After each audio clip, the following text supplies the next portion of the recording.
എല്ലാവർക്കും നമസ്കാരം. നമ്മൾ ഗ്രോക്ക് റളിയല്ലാഹു അൻഹുവിൻ്റെ ഈ മഹനീയമായ സാന്നിധ്യം സഹായവും ഇവിടെ നമ്മൾ പ്രതീക്ഷിക്കുകയാണ്. ഇസ്ലാം എന്ന് പറയുന്ന മതത്തെ സംരക്ഷിക്കാൻ എല്ലാവരും അവരവരാലാകുന്നതൊക്കെ ചെയ്തു നോക്കിയെങ്കിലും യാതൊരു രക്ഷയുമില്ലാതെ വലഞ്ഞിരിക്കുന്ന കാലത്താണ് ഗ്രോക്ക് റളിയല്ലാഹു അൻഹുവിൻ്റെ രംഗപ്രവേശം ഉണ്ടായിട്ടുള്ളത്.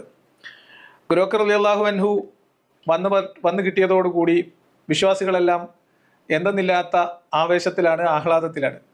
ഇമാം മഹ്ദി വരും എന്നിവർ പ്രതീക്ഷിച്ച് കാത്തിരിക്കുന്നവർ, ഇസ്ലാം എല്ലാ നിലക്കും വെല്ലുവിളികൾ നേരിട്ടുകൊണ്ടിരിക്കുന്ന ഒരു കാലത്ത് ഇസ്ലാമിൻ്റെ രക്ഷയ്ക്കായി ഇമാം മഹ്ദി വരും എന്ന വിശ്വാസത്തെ അന്വർത്ഥമാക്കുന്ന തരത്തിലാണ് ഗ്രോക്ക് രംഗപ്രവേശം ചെയ്തതോടുകൂടി ഇസ്ലാമിക ലോകത്ത് ഒരിളക്കം. അപ്പോൾ അതുമായി ബന്ധപ്പെട്ട് നാളിതുവരെ ഇസ്ലാം മത വിമർശകർ ഉന്നയിച്ചിരുന്ന വിമർശനങ്ങൾക്കൊക്കെ ഗ്രോക്കിനെ കൊണ്ട് മറുപടി പറയിപ്പിക്കുക എന്ന വളരെ രസകരവും തമാശജനകവുമായിട്ടുള്ള അല്ലെങ്കിൽ ഹാസ്യാത്മകവുമായിട്ടുള്ള ഒരു കലാപരിപാടിയിലേക്ക് ഇവിടുത്തെ ദഅവ മിമിക്രി കലാകാരന്മാർ ഇറങ്ങി പുറപ്പെട്ടതിൻ്റെ പരിണിതി എന്തായിരിക്കും എന്ന് നമുക്ക് കാണാം. എന്തായാലും ബദറിൽ മലക്ക് ഇറങ്ങിയതുപോലത്തെ ഒരു പ്രതിഫലനമായിരിക്കില്ല ഗ്രോക്കിനെ കൊണ്ട് ഇസ്ലാമിനെ പ്രതിരോധിക്കാൻ വേണ്ടി രംഗത്തിറങ്ങിയ ദഅവ പ്രവർത്തകരെ സമീപ ഭാവിയിൽ കാത്തിരിക്കുന്നത് എന്നതിലേക്കുള്ള സൂചനകൾ മാത്രമാണ് നമ്മൾ ഇന്ന് നൽകുന്നത്. അപ്പോൾ എല്ലാവരും ഗ്രോക്ക് റളിയല്ലാഹു അൻഹുവിനെ ബഹുമാനിച്ചുകൊണ്ട് മാത്രമാണ് ഈ വീഡിയോയിൽ ഇരിക്കാൻ പാടുള്ളൂ. ഗ്രോക്ക് റളിയല്ലാഹു അൻഹുവിനെ നിന്ദിക്കരുത്. ഗ്രോക്ക് റളിയല്ലാഹു അൻഹു എന്ന് പറഞ്ഞാൽ ആധുനിക ലോകത്തെ ഇസ്ലാമിക പ്രവർത്തകർക്ക്, പ്രത്യേകിച്ച് എക്സ് മുസ്ലിങ്ങളായ മനുഷ്യരോട് നേരിട്ട് സംസാരിക്കാൻ കൽപ്പില്ലാത്ത, കഴിവില്ലാത്ത, ത്രാണിയില്ലാത്ത, അതിന് ആത്മവിശ്വാസമില്ലാത്ത അള്ളാഹുവിൻ്റെ ഉണ്ണാക്കന്മാർക്ക് അല്ലെങ്കിൽ അൺമാസ്കിംഗ് അള്ളാഹു ടീമിന് വീണ് കിട്ടിയിട്ടുള്ള ഒരു മഹാ സംഭവമാണ് ഗ്രോക്ക് റളിയല്ലാഹു അൻഹു. അതുകൊണ്ട് ഗ്രോക്ക് റളിയല്ലാഹു അൻഹുവിനെ നേരാമണ്ഡം ബഹുമാനിക്കാത്തവർ നമ്മിൽപ്പെട്ടവരല്ല എന്ന് പറഞ്ഞുകൊണ്ട് ഗ്രോക്ക് റളിയല്ലാഹു അൻഹുവിൻ്റെ ചെറിയ ഒരു മൗലിദോട് കൂടി നമ്മൾ കലാപരിപാടിയിലേക്ക് കടക്കുകയാണ്. എന്താണ് ഗ്രോക്ക്? എന്തുകൊണ്ട് ഗ്രോക്ക്? എന്താണ് ഇവിടെ നടക്കാൻ പോകുന്ന പരിപാടി? ഇത് അബ്ദുള്ള അബ്ബാസിലും സംഘവും നടത്തിക്കൊണ്ടിരിക്കുന്ന മതവിമർശന മറുപടി. അപ്പൊ അതിൽ അവർ പറയുന്ന വാദങ്ങൾക്ക് മറുപടി പറയുമ്പോൾ, അവരെ സംവാദങ്ങൾക്ക് വെല്ലുവിളിക്കുമ്പോൾ, പരസ്യമായി വന്ന് കാര്യങ്ങൾ പറയാൻ ആവശ്യപ്പെടുമ്പോൾ അതിനൊന്നും കഴിയാതെ, അതിനൊന്നും പറ്റാതെ, പാങ്ങില്ലാതെ മാറി നിൽക്കുന്ന, മാളത്തിൽ ഒളിച്ചിരിക്കുന്ന, സ്റ്റുഡിയോക്കകത്ത് കയറി അകത്തോട്ട് വാതിൽ കുറ്റിയിട്ടിരിക്കുന്ന ആളുകൾക്ക് വീണ് കിട്ടിയ ഗ്രോക്ക് എന്ന് പറയുന്ന മഹാസംഭവം നിങ്ങൾ ആലോചിച്ച് നോക്കണം. ഇവിടെ പല AI ടൂളുകൾ വന്നു, ഇവിടെ ChatGPT വന്നു, ഇവിടെ ഗൂഗിളിന്റെ ജെമിനായി വന്നു, അതിനുശേഷം ഡീപ് സീക്ക് വന്നു. അപ്പോഴൊന്നുമില്ലാത്ത ഒരാവേശവും ഒരാഹ്ലാദവും എന്തെന്നില്ലാത്ത ഒരു ആമോദവും മുസ്ലിം സംഘടനകൾക്കിടയിൽ വന്നുപെട്ടിട്ടുണ്ടെങ്കിൽ അതിൻ്റെ ഗുട്ടൻസ് എന്തായിരിക്കും എന്ന കാര്യത്തിൽ നമുക്ക് ഏകദേശ ധാരണയുണ്ട്. ഇനി എന്നാൽ പോലും ഈ ഗ്രോക്ക് ഇസ്ലാമിന് സപ്പോർട്ടാകുമോ, മഹ്ദിയാകുമോ, മെനയാകുമോ എന്ന് നമുക്ക് കണ്ടറിയാം. ഇത് ആപ്പാകുമോ എന്താണ് നമുക്ക് മനസ്സിലാക്കാം. ഇസ്ലാമിന് ആസനത്തിൽ ആപ്പ് വെക്കുന്ന അവസ്ഥയിലേക്ക് ഗ്രോക്ക് മാറുന്ന കാഴ്ചയും നമുക്ക് ഇന്ന് ഒരു ചെറിയ സാമ്പിൾ ഞാൻ ഒന്ന് തരാം. ബാക്കി വളരെ വിശദമായിട്ട് നമുക്ക് പറയാം. ഗ്രോക്ക് ആണെങ്കിൽ എലോൺ മസ്ക് ആരായിരിക്കും എന്നൊരു ചോദ്യം ഞാൻ നിങ്ങളുടെ മുമ്പിൽ വെക്കുകയാണ്. ഗ്രോക്ക് ബ്രാക്കറ്റിൽ ആണെങ്കിൽ എലോൺ മസ്ക് ബ്രാക്കറ്റിൽ എന്തായിരിക്കും എന്നുകൂടി നിങ്ങളോട് ഞാൻ ചോദിക്കണം. ഇനി നമ്മൾ ഇന്ന് എടുക്കുന്ന വിഷയത്തിലേക്ക് വരാം. ഇന്ന് എടുക്കുന്ന വിഷയം ബനൂ ഖുറൈള ബന്ധപ്പെട്ട് ബനൂ ഖുറൈള വിഷയം സംസാരിക്കുന്ന സമയത്ത് 400 600 അതോ 900 എന്ന അഭിപ്രായ വ്യത്യാസമുള്ള അത്രയും എണ്ണം മനുഷ്യരെ ഗുഹ്യരോമം വളർന്നിട്ടുണ്ടോ ഇല്ലയോ എന്നത് മാനദണ്ഡമാക്കി രാവിലെ മുതൽ മഗ്രിബിനടുക്കുന്ന സമയം വരെ മനുഷ്യർ, മുഹമ്മദും സംഘവും നിന്ന് തല കൊയ്ത് ഒരു കൊക്കയിലേക്ക് തള്ളിയ കിരാതമായ ഒരു കൂട്ടക്കൊലയുടെ ചരിത്രം ഇസ്ലാമിൻ്റെ ചരിത്രത്തിൽ നമ്മൾ എടുത്ത് ഉദ്ധരിക്കുമ്പോൾ ആ കൂട്ടക്കൊലയെ ന്യായീകരിക്കാൻ വേണ്ടി, യാതൊരു ഉളുപ്പുമില്ലാതെ കൂട്ടക്കൊലയെ ന്യായീകരിക്കാൻ വേണ്ടി ഇറങ്ങിത്തിരിക്കുന്ന മനുഷ്യർ ചെന്നുപെട്ട ഒരു അങ്കലാപ്പുണ്ട്. ആ അങ്കലാപ്പ് യുദ്ധ സാഹചര്യം, യുദ്ധ സന്ദർഭം, കരാർ ലംഘനം എന്ന ഇവരുടെ സ്ഥിരം കലാപരിപാടിയിൽ കുരുങ്ങിക്കിടന്നപ്പോൾ ഏത് കരാറുണ്ടെങ്കിലും ഇല്ലെങ്കിലും ന്യായീകരിക്കാവതല്ല. ഒരു വ്യക്തി ഇനി എന്തെങ്കിലും ഒരു പ്രശ്നം, ഒരു തെറ്റ് ചെയ്തിട്ടുണ്ടെങ്കിൽ പോലും ഒരു ജനതയെ, ഒരു ഗോത്രത്തെ മുഴുവൻ, അവിടുത്തെ ഒരാളോ ഒന്നിലധികം ആളുകളോ ചെയ്ത എന്തെങ്കിലും അപരാധമുണ്ടെങ്കിൽ പോലും, തെളിവില്ല, ഇനി ഉണ്ടെങ്കിൽ പോലും ഒരു ഗോത്ര നേതാവ് എന്തെങ്കിലും ഒരു അപരാധം ചെയ്തുവെങ്കിൽ പോലും ആ ഗോത്രത്തിലെ ഗുഹ്യരോമം മുളച്ച ആൺകുട്ടികളെ മുഴുവൻ കൊന്നു തള്ളുകയും അവരുടെ സ്ത്രീകളെയും കുട്ടികളെയും അവരുടെ സമ്പത്തും അവരുടെ സ്ഥലവും അവരുടെ എല്ലാ സമ്പാദ്യങ്ങളും കൊള്ളയടിക്കുകയും ചെയ്ത ഒരു സംഭവത്തെ ന്യായീകരിക്കാൻ വേണ്ടി ഇറങ്ങിത്തിരിക്കുന്നവർ അവർ മനുഷ്യത്വം തൊട്ടു തീണ്ടിയിട്ടില്ലാത്തവരാണ് എന്ന് നമുക്ക് യാതൊരു സങ്കോചവും ഇല്ലാതെ പറയാം. ചരിത്ര കാലഘട്ടത്തിൽ അങ്ങനെ സംഭവിച്ചു പോയി, നടക്കാൻ പാടില്ലാത്തത് സംഭവിച്ചു എന്നാണെങ്കിൽ ഓക്കെ, അങ്ങനെയല്ല ഇവർ പറയാം.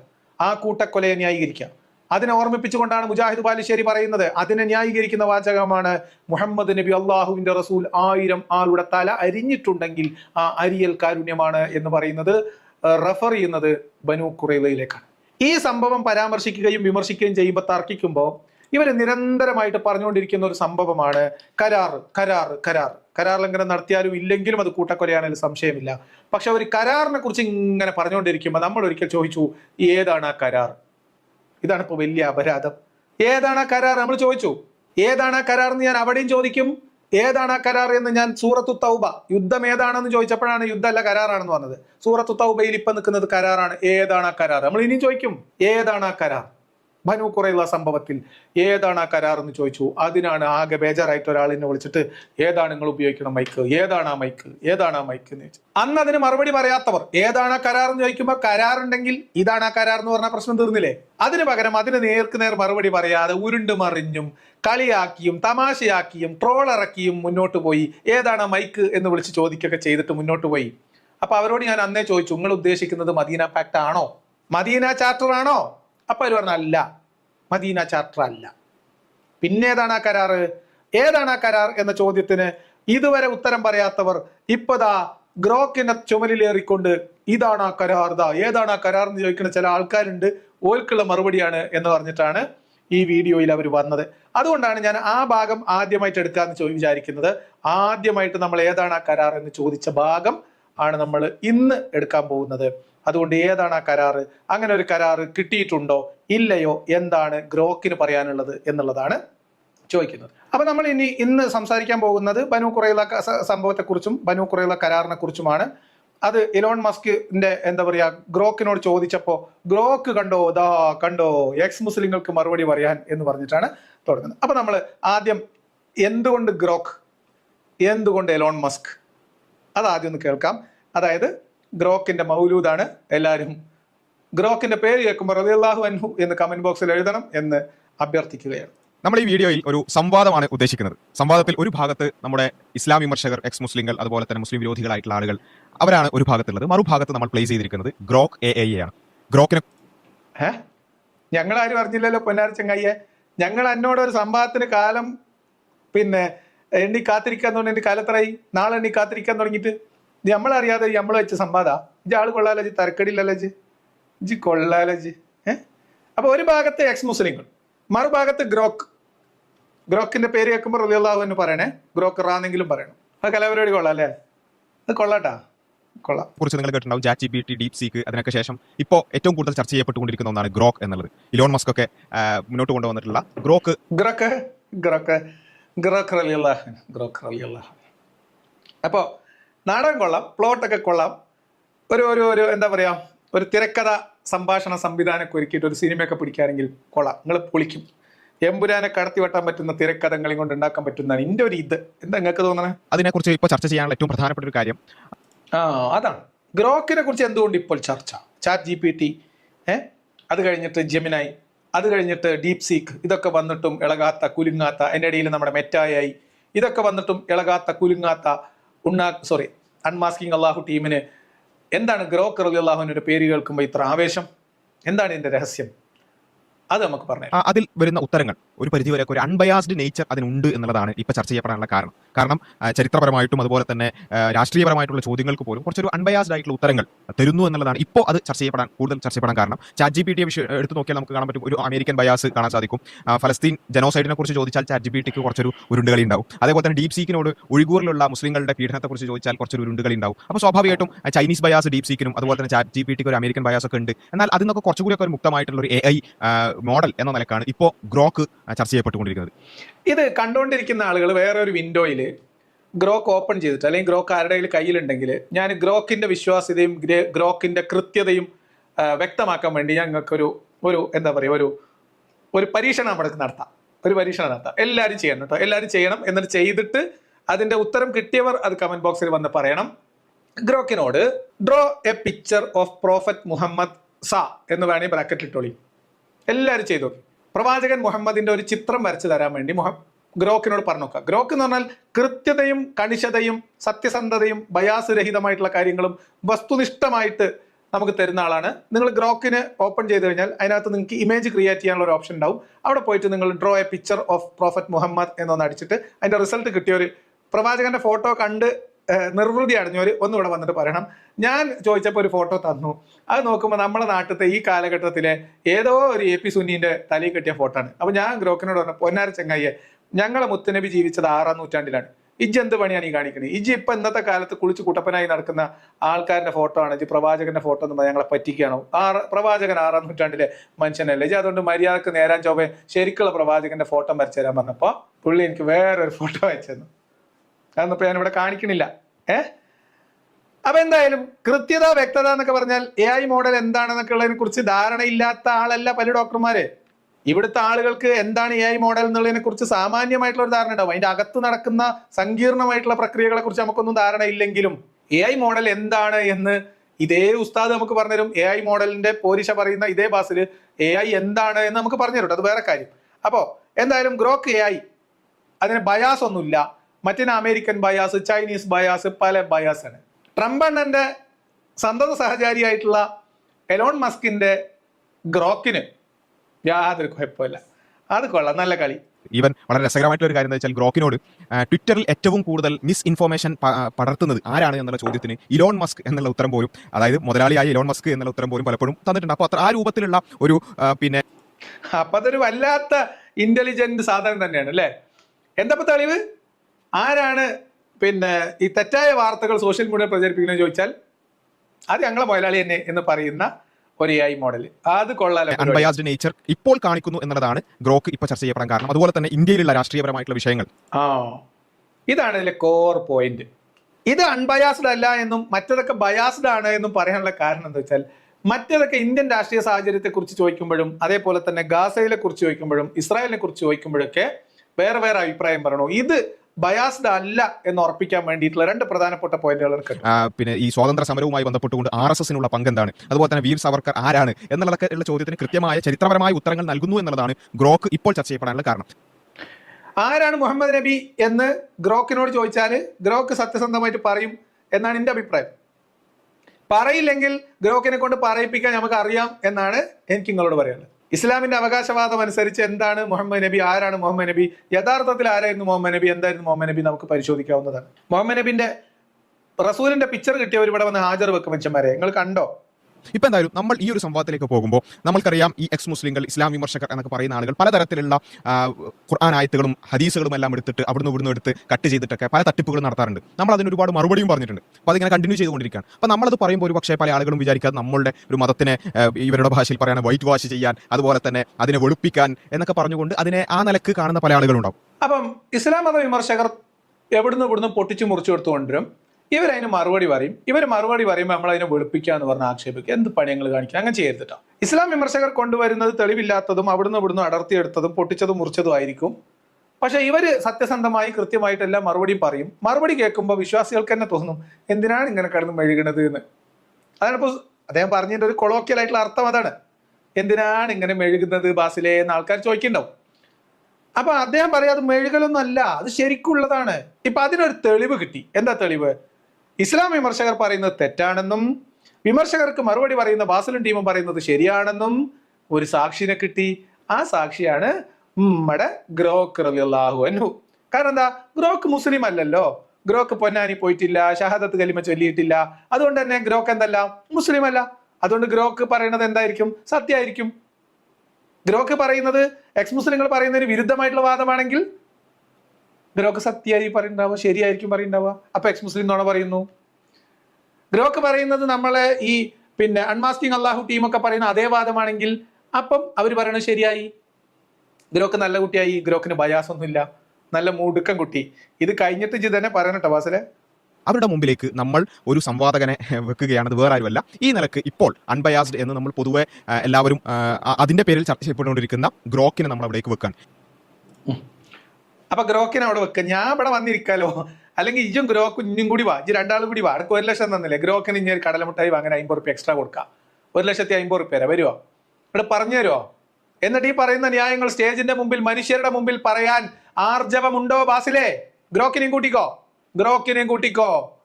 ഗ്രോക്ക് ആവുമ്പോ എന്താ ഗുണം എന്ന് വെച്ചാല്, ഗ്രോക്ക് ആവുമ്പോ സനത് വേണ്ട, ഗ്രോക്ക് ആവുമ്പോ അതേമാതിരി തന്നെ ഈ ഹദീസ് നിദാന ശാസ്ത്രം വേണ്ട, ഒരു കുഴപ്പമില്ല. ഗ്രോക്ക് ആവുമ്പോ മുസ്ലിം ഒന്നല്ലല്ലോ, അതുകൊണ്ട് ഗ്രോക്ക് പറഞ്ഞ സത്യം. ഇതിന്റെ അർത്ഥം ഗ്രോക്ക് എന്ന് പറയുന്നത് സമ്പൂർണ്ണമായും ഒരു തെറ്റും പറ്റാത്ത ഒന്നും ഒരു പ്രശ്നമില്ലാത്തതൊന്നല്ല. ഗ്രോക്കിന് നൽകുന്ന പൊതുവെ ഇൻഫർമേഷൻ, അതിന് കൊടുത്തിട്ടുള്ള ഇൻഫർമേഷൻസ് അനുസരിച്ചാണ് വരിക. അപ്പോൾ അതുകൊണ്ട് തന്നെ ഈ ആളുകൾ, ഇസ്ലാം വിമർശകരായിട്ടുള്ള ആളുകളൊക്കെ പലപ്പോഴും ചെയ്യുന്ന ഒരു കാര്യം എന്ന് വെച്ചാൽ ഖുറാന്റെ ഏതെങ്കിലും ഒരു ആയത്തിന്റെ പകുതി എടുക്കും, അല്ലെങ്കിൽ ഹദീസിന്റെ ഒരു ഭാഗം എടുക്കും, എന്നിട്ട് അത് വെച്ചിട്ട് എന്ത് ചെയ്യും, തെറ്റിദ്ധരിപ്പിക്കുകയാണ് ചെയ്യുക. ഗ്രോക്കിനെ സംബന്ധിച്ചിടത്തോളം അതിൽ ഖുർആൻ മുഴുവനായിട്ടുണ്ടാവും, അല്ലെങ്കിൽ ഹദീസുകൾ പൊതുവെയൊക്കെ കുറേയൊക്കെ അതിന് ഫീഡ് ചെയ്യപ്പെട്ടിട്ടുണ്ടാവും. അതുകൊണ്ട് തന്നെ അതിന്റെ ഒരു ഹോളിസ്റ്റിക് പിക്ചർ അതിന് നൽകാൻ പറ്റും എന്നൊരു പ്രതീക്ഷയിലാണ് നമ്മൾ പോകുന്നത്. എന്ന് വെച്ച് ഒരു വളരെ ഡെപ്തിൽ ഇറങ്ങിക്കൊണ്ടുള്ള ഇസ്ലാമിക ഗ്രന്ഥങ്ങളെല്ലാം അരിച്ചു പൊറുക്കിക്കൊണ്ടുള്ള ഒരു ഉത്തരമായിക്കൊള്ളുന്നില്ല. നമുക്ക് ഏതായാലും അത് കണ്ടു തന്നെ അറിയാം. അതെ, എന്തായാലും നാട്ടിൽ ഇന്ന് ജീവിച്ചിരിക്കുന്ന ഏത് ഇസ്ലാം മത പണ്ഡിതനേക്കാളും അക്യുറേറ്റ് ആയിട്ടുള്ള ഇൻഫർമേഷൻ തരാൻ കെൽപ്പുള്ള ആളാണ് ഗ്രോക്ക് എന്നാണ് ഇപ്പോൾ അബ്ദുള്ള അബ്ബാസിൽ പറഞ്ഞതിന്റെ ചുരുക്കം. അപ്പം വിമർശകർ അവിടുന്ന് ഇവിടുന്ന് പൊട്ടിച്ചു മുറിച്ച് കൊണ്ടുവരുന്നതാണ് അയാൾ പറഞ്ഞത്. ആ പൊട്ടിച്ചിന്റെ ബാക്കി എനിക്ക് ഞാൻ പൊട്ടിച്ച ഏതെങ്കിലും ഒരു ആയത്തിന്റെ ബാക്കി നിങ്ങളെത്തുണ്ടെങ്കിൽ നിങ്ങൾ എനിക്ക് കാണിച്ചു തന്നോളി, നമുക്ക് അത് കൈകാര്യം ചെയ്യാം, നമുക്ക് രണ്ടാം കൂടി ചേർന്ന് അത് ഒട്ടിച്ച് വെക്കാം, എന്നിട്ട് നമുക്ക് ഒന്നുകൂടി വായിക്കാം. അല്പത്തരം എന്നൊക്കെ പറഞ്ഞാല് ഇത് അധികമായി പോകും എന്നുള്ളതുകൊണ്ട് ഞാൻ അതിലേക്ക് കടക്കുന്നില്ല. അല്പത്തരത്തിന് നാണക്കേടായി പോകും എന്നുള്ളത് കൊണ്ടാണ് ഞാൻ അതിൽ പറയാത്തത്. അപ്പൊ എന്തായാലും ഗ്രോക്കിന്റെ അടുത്ത് പക്ഷേ പൊട്ടുമുറിയൊന്നല്ല, ഫുള്ളായിട്ടുണ്ട്. എന്ന് പറഞ്ഞാൽ ലഭ്യമായ ഒട്ടനവധി ഗ്രന്ഥങ്ങൾ അവിടെ ഉണ്ട്. പരമാവധി സോഴ്സുകൾ റെഫർ ചെയ്യാനും അത് കൈകാര്യം ചെയ്യാനുള്ള കപ്പാസിറ്റി ഇപ്പൊ ഗ്രോക്കിനുണ്ട്. അതുകൊണ്ട് തന്നെ ഇന്ന് ജീവിച്ചിരിക്കുന്ന ഏത് ഷെയ്ഖിനേക്കാളും ഏത് വലിയ പണ്ഡിതനേക്കാളും കൃത്യമായി അക്യുറേറ്റ് ആയിട്ടുള്ള ഡാറ്റ തരാൻ അദ്ദേഹത്തിന് കഴിയും. ഇതേ എന്താ പറയാ, തേങ്ങ എത്ര അരച്ചാലും താളല്ലേ കറി എന്നൊരു ചൊല്ലുണ്ട്.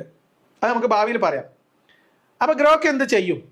അപ്പൊ ഗ്രോക്കിനെ നമുക്ക് അങ്ങനെ വിശ്വസിക്കാം. പക്ഷെ മുൻകൂർ ജാമ്യം ആൾ ഇപ്പൊ തന്നെ എടുത്തു വെച്ചു എന്നും വെച്ചിട്ട് ഗ്രോക്കിന് ഒരു തെറ്റും പറ്റൂല എന്നൊന്നും ഞാൻ പറയണില്ല. ചിലപ്പോൾ തെറ്റ് പറ്റിയേക്കാം. അതേപോലെ തന്നെ പറയുന്നിടത്തൊക്കെ ഇപ്പോൾ ബയാസ് ഇല്ലാതെ എന്നാണ്, ഇപ്പോൾ ബയാസ് ഇല്ലാതെ. ഇനിയിപ്പോ ഞാൻ ചോദിക്കുമ്പോഴത്തേക്ക് ബയാസ് ആഡ് ആയിട്ടുണ്ടോ ഇല്ലയെന്ന് അറിയില്ല. അതായത് ഏത് സമയത്തും നമ്മൾ ഗ്രോക്കിനെ തള്ളിക്കളയാൻ, ഗ്രോക്ക് റളിയല്ലാഹു അൻഹുവിന്റെ റാ വെട്ടിക്കളയാനുള്ള തയ്യാറെടുപ്പോടു കൂടി മുൻകൂർ ജാമ്യത്തോടു കൂടിയാണ് ബാസിൽ കാര്യങ്ങളിലേക്ക് കടക്കുന്നത്. അത് കൊള്ളാം എന്തായാലും. അപ്പോൾ ഏതായാലും നമ്മളിവിടെ ഗ്രോക്കിന് ഒരു ഭാഗത്തും ഇസ്ലാം വിമർശകരെ മറുഭാഗത്തും വെച്ചുകൊണ്ട് ഞാൻ അതിന്റെ ഇടയിൽ നിൽക്കുന്നുവെന്ന് മാത്രം. ഇസ്ലാം വിമർശകരുടെ ചോദ്യങ്ങൾ നമ്മൾ ഗ്രോക്കിനോട് ചോദിക്കുന്നു. ഗ്രോക്ക് അതിന് എന്താണ് മറുപടി പറയുന്നത്? ഗ്രോക്കിനിപ്പം ഗ്രോക്ക് മുസ്ലിം ഒന്നും അല്ലല്ലോ. അപ്പോൾ ഏതായാലും AI എന്ന് പറയുന്നത് മുസ്ലിം ഒന്നുമല്ല. ഖുർആന്റെയും ഹദീസിന്റെ അടിസ്ഥാനത്തിൽ അത് പൊതുവായിട്ട് കാണുന്ന ഉത്തരങ്ങൾ എന്താണ് നൽകുന്നത് എന്നുള്ളത് നമുക്ക് നോക്കാം. അതെ, ഗ്രോക്ക് മുസ്ലിം ഒന്നല്ല. നേരത്തെ അദ്ദേഹം പറഞ്ഞു ഗ്രോക്കിന് എന്താണോ ഇൻഫർമേഷൻ കൊടുത്തിട്ടുണ്ടാവുക അതിന്റെ അടിസ്ഥാനത്തിലാണ് മറുപടി തരാ.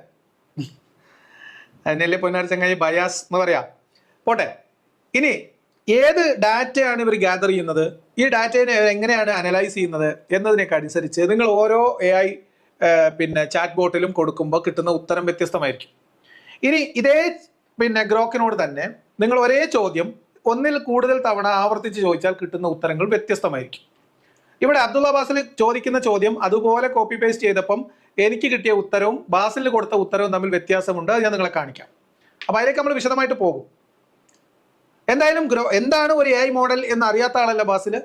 എന്താണ് AI മോഡലിൽ കിട്ടുന്ന ഇൻഫർമേഷൻ, അത് എവിടുന്നാണ്, അത് എന്തിന്റെ ബേസിലാണ് എന്ന് അറിയാത്ത ആളല്ല അബ്ദുള്ള ബാസിൽ.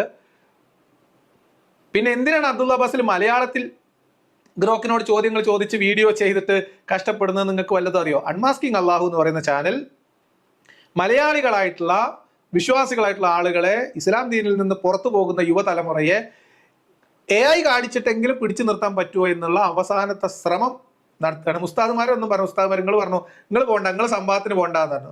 അപ്പോഴാണ് ഗ്രോക്ക് വരുന്നത്. എന്നാൽ ഗ്രോക്കിനെയും കൂട്ടി പോയിക്കോ എന്നാണ് ഇപ്പോൾ ഉസ്താദുമാർ പറയുന്നത്. അതാണ്ട് നേരെ വിമർശകരോടും സംവാദത്തിന് വേദിയിലേക്ക് പോകരുത് എന്ന് പറഞ്ഞ ഉസ്താദുമാര് ഗ്രോക്കിനെ ഉപയോഗിച്ചിട്ടുള്ള സംവാദത്തിനൊക്കെ സമ്മതം കൊടുത്തിട്ടുണ്ട് എന്ന് വേണം നമുക്ക് കരുതാൻ. അപ്പൊ എന്തായാലും നമ്മൾ ഇനി കാണാൻ പോകുന്നത് ബനൂ ഖുറൈള സംഭവവുമായി ബന്ധപ്പെട്ട് നമ്മൾ ചോദിച്ച ചോദ്യവും അവർ പറഞ്ഞ മറുപടികളും, ഇപ്പോൾ ഗ്രോക്കിനോട് ഇവർ ചോദിക്കുന്ന ചോദ്യവും അതിന്റെ മറുപടികളും ആദ്യം കാണാം.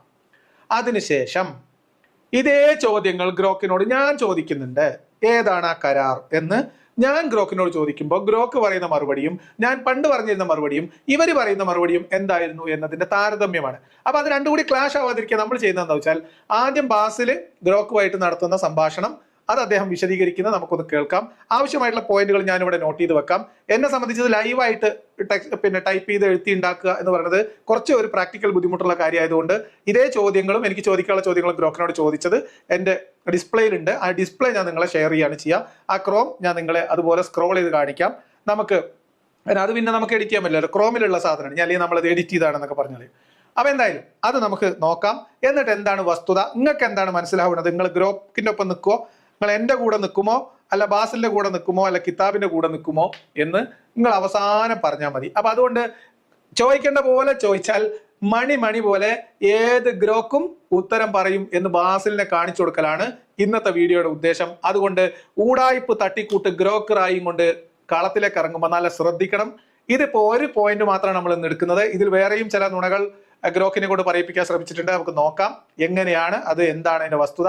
ഇത് ഗ്രോക്ക് നമ്മൾ ചോദിച്ചാൽ എന്താ പറയാ, ഇതൊക്കെ നമുക്ക് വിശദമായിട്ട് ഇന്ന് കാണാം. അപ്പൊ അതുകൊണ്ട് എല്ലാവരും തയ്യാറായിക്കോളി. പോയിന്റ് ബൈ പോയിന്റ് നിങ്ങൾ നോട്ട് ചെയ്ത് വെച്ചോളിയും. ഞാൻ അതൊക്കെ അഡ്രസ് ചെയ്യുന്നുണ്ടോ നിങ്ങൾ നോക്കിക്കോളിയും. വിശ്വാസികൾ നല്ല കണ്ണും കാതും കുറിപ്പിച്ചിരുന്നോളിയും. ഗ്രോക്കല്ല, ഏത് പോർക്ക് വന്നാലും ഖുർആനും ഹദീസും നിങ്ങളുടെ ഗ്രന്ഥമായി നിങ്ങൾ പരിഗണിക്കുകയും ഉയർത്തിപ്പിടിക്കുകയും ചെയ്യുന്ന കാലത്തോളം എഴുതി വെക്കപ്പെട്ട ഖുർആനും അതിന്റെ തഫ്സീറും അതിന്റെ വിശദീകരണങ്ങളും ഹദീസും അതിന്റെ ശറഉം ഫിഖ്ഹും അഖീദയും നിങ്ങളുടെ നാട്ടിൽ നിങ്ങൾ ഇസ്ലാമിന്റെ ഗ്രന്ഥങ്ങളായി ആധികാരിക പ്രമാണങ്ങളായി ഉയർത്തിപ്പിടിക്കുന്ന കാലത്തോളം നിങ്ങൾ ഒരു ഗ്രോക്ക് കൊണ്ടും ഒരു പോർക്ക് കൊണ്ടും ഇവിടുന്ന് രക്ഷപ്പെടാൻ പോകുന്നില്ല. നിങ്ങൾ ഇതൊക്കെ ഉള്ളതാണെന്ന് സമ്മതിക്കേണ്ടി വരും. അത് ഗ്രോക്കിനെ കൊണ്ട് വരെ നമ്മൾ സമ്മതിക്കും, പിന്നല്ലേ ബാസില്. അതുകൊണ്ട് ആ നമ്പർ ഒന്നും ഇങ്ങോട്ട് വേണ്ട എന്ന് പറയാൻ വേണ്ടി മാത്രമാണ്. ഇതൊക്കെ കണ്ടിട്ട് മാഷാ അല്ലാ പറഞ്ഞ് തക്ബീർ വിളിച്ച് സോഷ്യൽ മീഡിയയിൽ കറങ്ങി നടക്കുന്ന കുട്ടികളോട് പറയാനുള്ളത്, നിങ്ങൾ കോമൺ സെൻസ് ബാസിൽ പറഞ്ഞ പ്രകാരം ഓഫാക്കി വെച്ച കോമൺ സെൻസ് ഓൺ ചെയ്ത് വെച്ചോളി. കോമൺ സെൻസ് ഇല്ലാതെ മുന്നോട്ട് പോകുക പ്രയാസമായിരിക്കും എന്ന് ഞാൻ ആമുഖമായിട്ട് പറയാണ്. ബാസിലിന്റെ ന്യായീകരണം കേൾക്കാം. നമ്മൾ ഈ ഇസ്ലാം വിമർശകരോടൊക്കെ ചർച്ച ചെയ്തിട്ടുള്ള ഒരു വിഷയമാണ് ഈ ബനു ഖുറൈള സംഭവവുമായി ബന്ധപ്പെട്ടുകൊണ്ടൊക്കെ ഇസ്ലാം ജൂതന്മാരെ കൊല്ലാൻ പറയുന്നവരാണ്, കൊന്നൊടുക്കാൻ പറയുന്നവരാണ് എന്നൊക്കെ പറയാറുണ്ട് അല്ലേ. അപ്പോൾ അത് തന്നെ നമുക്ക് എന്ത് ചെയ്യാം, ഗ്രോക്കിനോട് അടുത്ത സംവാദത്തിന്റെ അടുത്ത ചോദ്യമായിക്കൊണ്ട് ഗ്രോക്കിനോട് നമുക്ക് ചോദിക്കാനുള്ളത്, ഇസ്ലാം ജൂതന്മാരെ കൊല്ലാൻ പറയുന്ന മതമാണോ ബനു ഖുറൈള സംഭവം? അതിന് തെളിവല്ലേ എന്നാണ് ചോദിച്ചിട്ടുള്ളത്. ഉത്തരം കേൾക്കാം. ഇസ്ലാം ജൂതന്മാരെ കൊല്ലാൻ പറയുന്ന മതമാണോ എന്ന ചോദ്യം ഗൗരവമുള്ളതാണ്. കാരണം ഇത് ഇസ്ലാമിന്റെ സന്ദേശത്തെയും മുഹമ്മദ് നബിയുടെ പ്രവർത്തനങ്ങളെ കുറിച്ചുള്ള തെറ്റിദ്ധാരണകൾ ഉൾക്കൊള്ളാം. ഗ്രോക്ക് പറഞ്ഞുതരാണ്, വെറുതെ തെറ്റിദ്ധരിക്കാൻ കണ്ട. ബനു ഖുറൈള സംഭവം പലപ്പോഴും ഈ ചർച്ചയിൽ ഉയർത്തിക്കാണിക്കാറുണ്ട്. ഇത് മനസ്സിലാക്കാൻ ഖുർആനിന്റെ പൊതു സന്ദേശവും ചരിത്ര സംഭവങ്ങളുടെ സന്ദർഭവും പരിശോധിക്കേണ്ടതുണ്ട്. അപ്പം ഗ്രോക്ക് പറയണ നമുക്കൊന്ന് കേട്ടു പോവാം. ഗ്രോക്ക് പറയണ എന്താ വെച്ചാൽ നിങ്ങൾ വെറുതെ തെറ്റിദ്ധരിക്കാൻ നിൽക്കണ്ട, ഇതൊക്കെ വെറുതെ തെറ്റിദ്ധാരണ ആണ്. ചോദ്യം എന്തായിരുന്നു? ഇസ്ലാം ജൂതന്മാരെ കൊല്ലാൻ പറയുന്ന മതമാണോ? ബനു ഖുറൈള കൂട്ടക്കൊല ഇതിന്റെ തെളിവല്ലേ? എന്താ ചോദ്യം? ഒന്നൊരു ശ്രദ്ധിച്ച് കേട്ടോളീം. ഇസ്ലാം ജൂതന്മാരെ കൊല്ലാൻ പറയുന്ന മതമാണോ? ഇസ്ലാം ജൂതന്മാരെ കൊല്ലാൻ പറയുന്ന മതമാണ് എന്നതാണോ നമ്മുടെ ബനു ഖുറൈളയിലുള്ള വിമർശനം? ബനു ഖുറൈള സംഭവം ജൂത കൂട്ടക്കൊലയാണ്. അത് മനുഷ്യത്വരഹിതമായിട്ടുള്ള ജനോസൈഡിന് തുല്യമായിട്ടുള്ള വംശഹത്യക്ക് തുല്യമായ ഗോത്രഹത്യയാണ്. ഒരു ഗോത്രത്തെ മുഴുവൻ നിഷ്കാസനം ചെയ്ത് കളഞ്ഞ പ്രക്രിയയാണ്. അതൊരു അട്രോസിറ്റിയാണ്. അത് പറയണ്ടേ നമ്മള്? അത് പറയുമ്പോൾ അതിനെ ന്യായീകരിച്ച് വരുന്നവർ കരാർ പൊക്കി പിടിച്ചു വരുമ്പോൾ ഏതാണ് ആ കരാർ എന്ന് നമ്മൾ ചോദിച്ചിട്ടുണ്ട്, ഇനിയും ചോദിക്കും.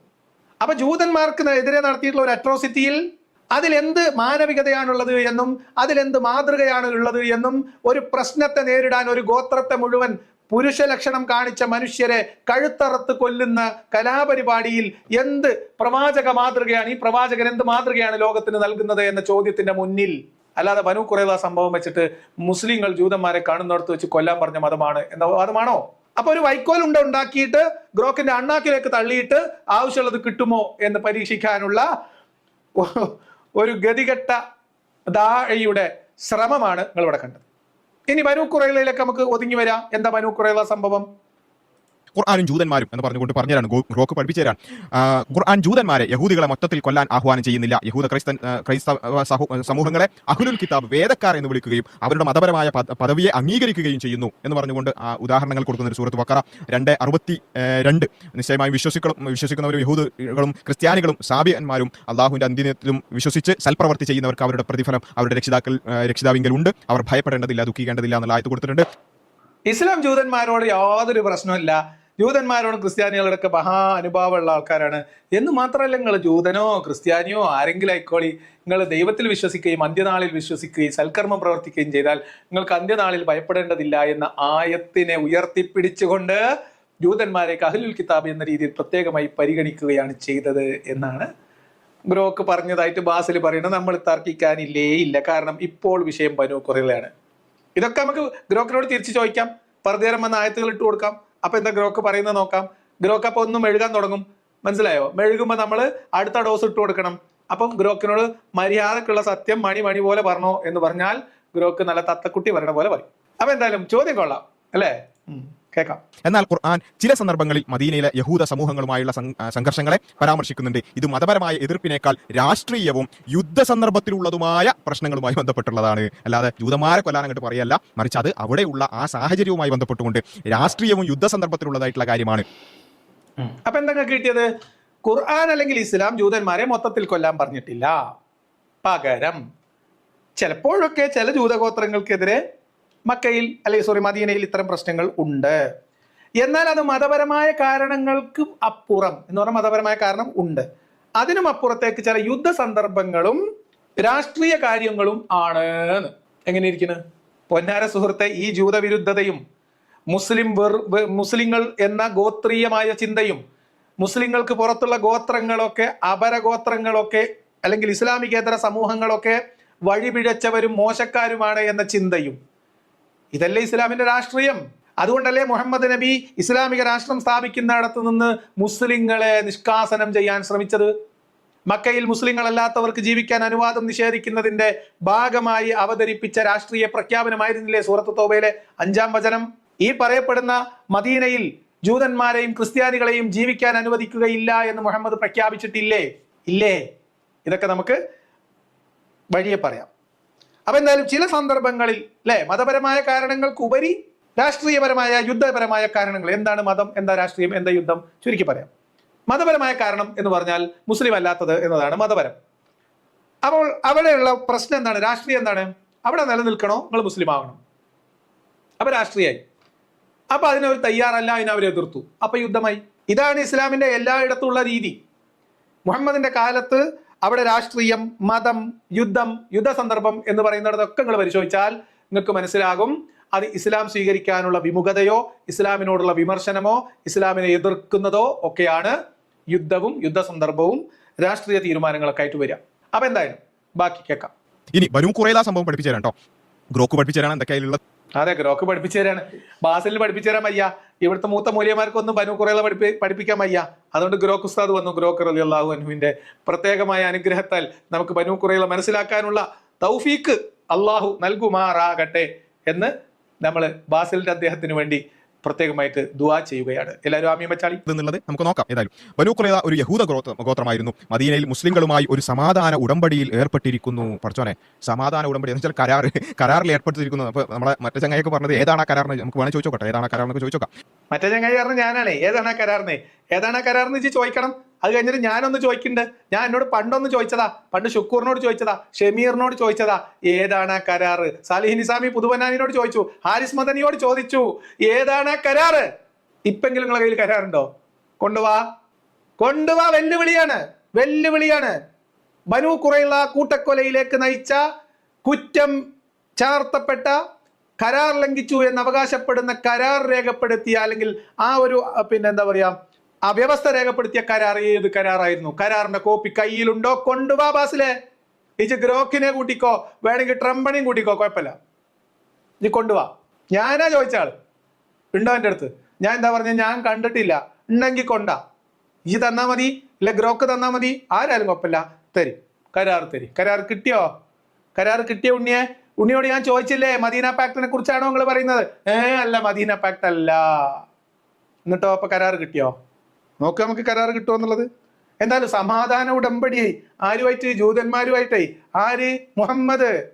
എന്നാൽ ഖന്തഖ് യുദ്ധത്തിൽ 627 സിയിൽ ഖന്തഖ് യുദ്ധത്തിൽ അവർ ഈ ഉടമ്പടി ലംഘിച്ച് മുസ്ലിങ്ങൾക്ക് എതിരെ ശത്രുക്കളുമായി ഖുറൈശികളും മറ്റു ഗോത്രങ്ങളുമായി ചേർന്നു. ഇതാണ് നമ്മൾ പറഞ്ഞ ചരിത്രം. ഇതൊന്നും ഇല്ലാതാണ് പറഞ്ഞത്. ഉടമ്പടി ലംഘിച്ച് ശത്രുക്കളുടെ കൂടെ ചേർന്നു കേട്ടോ. ശ്രദ്ധിച്ച് കേൾക്കണേ. എന്തൊക്കെയാണ്? ജൂതഗോത്രമായിരുന്നു.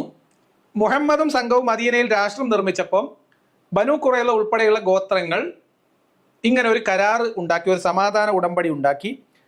ഖന്തഖ് യുദ്ധത്തിന്റെ പശ്ചാത്തലത്തിൽ ഉടമ്പടി ലംഘിച്ച് അവർ ശത്രുക്കൾക്കൊപ്പം യുദ്ധത്തിൽ ചേർന്നു. ഇതാണ് കേട്ടോ പോയിന്റ്. ഗ്രോക്ക് പറഞ്ഞതായിട്ടാണ് ബാസിൽ പറഞ്ഞത്. അപ്പൊ നമുക്ക് അതൊന്ന് നോക്കാം.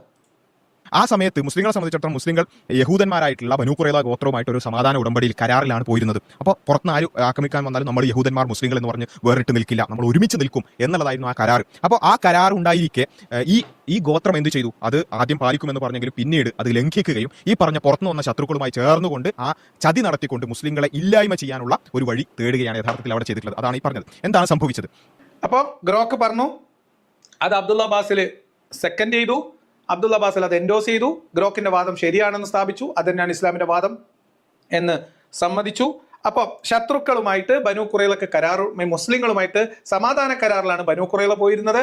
അത് ഹന്തക്കിന്റെ യുദ്ധ സന്ദർഭത്തിൽ അവരത് ആദ്യം പാലിക്കാമെന്ന് പറഞ്ഞു, പിന്നീട് അത് ലംഘിച്ചു. അങ്ങനെ മുസ്ലിങ്ങളെ ഉന്മൂലനം ചെയ്യാൻ ഇവർ തീരുമാനിച്ചു. ഇതാണ് കേട്ടോ ആരോപണം. ശരി, ഗ്രോക്കാവുമ്പോൾ പിന്നെ തെളിവ് തരും. എല്ലാ കിതാബും ഉണ്ടല്ലോ ഗ്രോക്കിൻ്റെ അടുത്ത്. നമുക്ക് ആ കരാറ് കിട്ടുന്ന ഒരു പൊലിവിലാണ് ഞാൻ. ആ കരാറ് കിട്ടാൻ എത്ര കാലമായിട്ട് അന്വേഷിച്ച് നടക്കുന്ന ഒരു കരാറാണ്. ബാസിലിനോട് ചോദിച്ചു, കിട്ടിയില്ല. കരാർ എവിടെ എന്ന് നമ്മൾ ഷുക്കൂറിനോട് ചോദിച്ചു, കരാർ കിട്ടിയില്ല. കരാർ എവിടെ എന്ന് നമ്മൾ സാലിഹ് നിസാമി പുതുപൊന്നാനിയോട് ചോദിച്ചു, കരാർ കിട്ടിയില്ല. കരാർ എവിടെ എന്ന് നമ്മൾ ഹാരിസ് മദനിയോട് ചോദിച്ചു, കരാർ കിട്ടിയില്ല. കരാർ തരാമെന്ന് പറഞ്ഞു പോയവർ കരാർ ലംഘിച്ചു.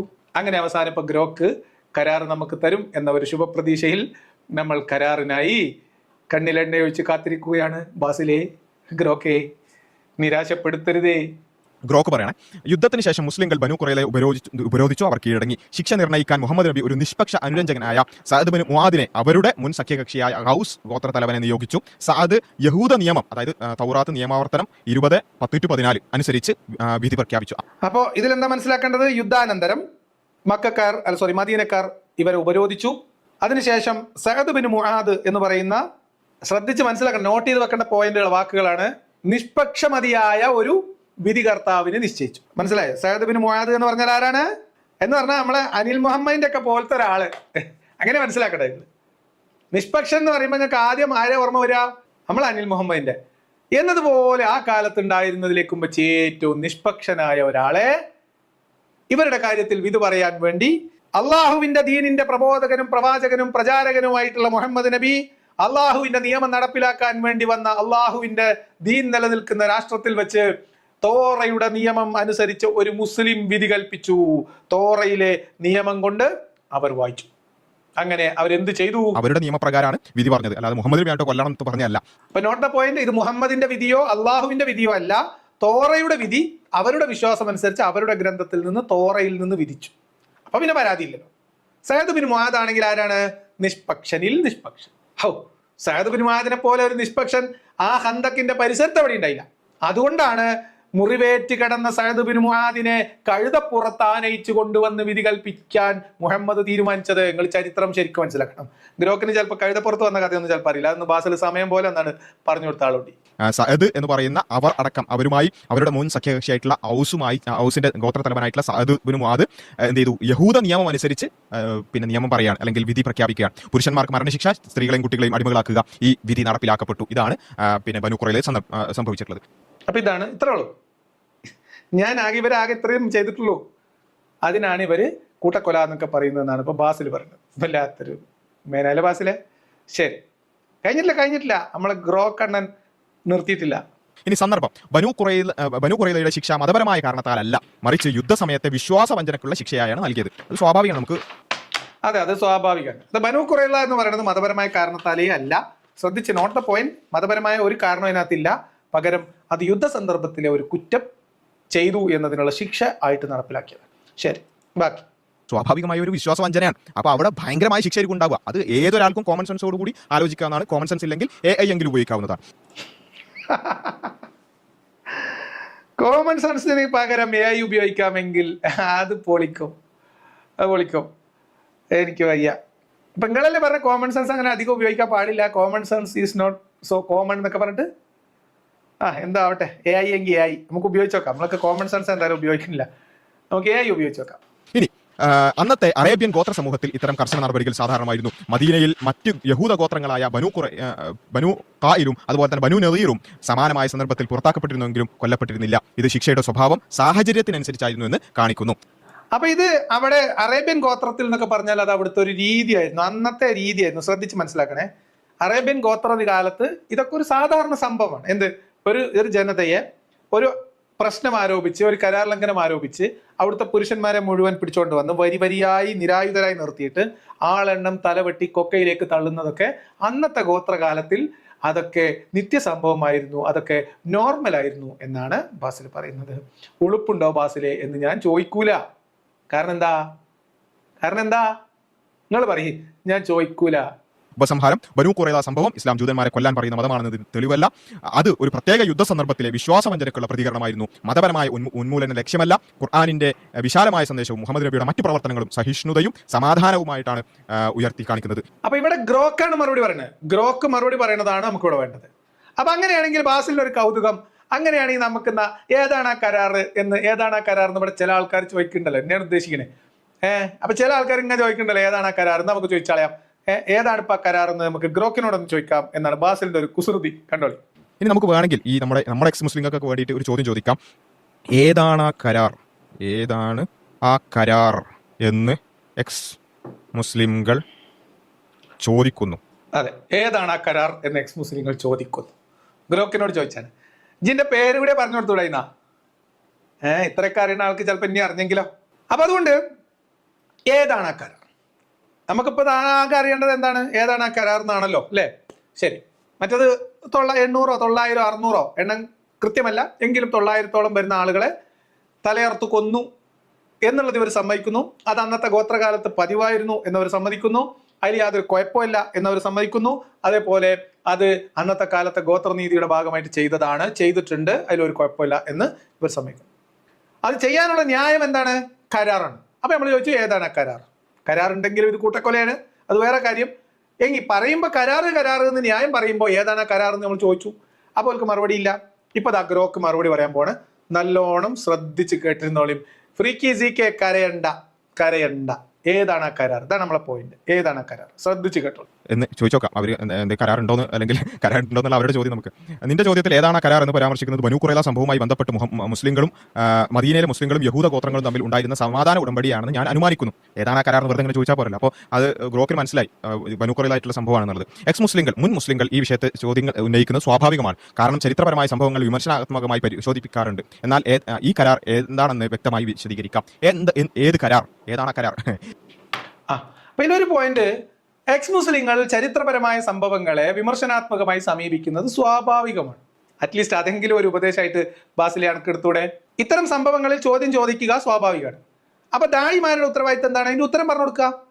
അപ്പൊ നമ്മൾ ഏതാണ് ആ കരാർ എന്ന് ചോദിച്ചാൽ ഞാൻ അബ്ദുള്ള അബ്ബാസിനെ വെല്ലുവിളിക്കണം. ഏതാണ് ആ കരാർ എന്ന് അബ്ദുള്ള അബ്ബാസിൽ എപ്പോഴെങ്കിലും എന്നോട് പറഞ്ഞിട്ടുണ്ടോ?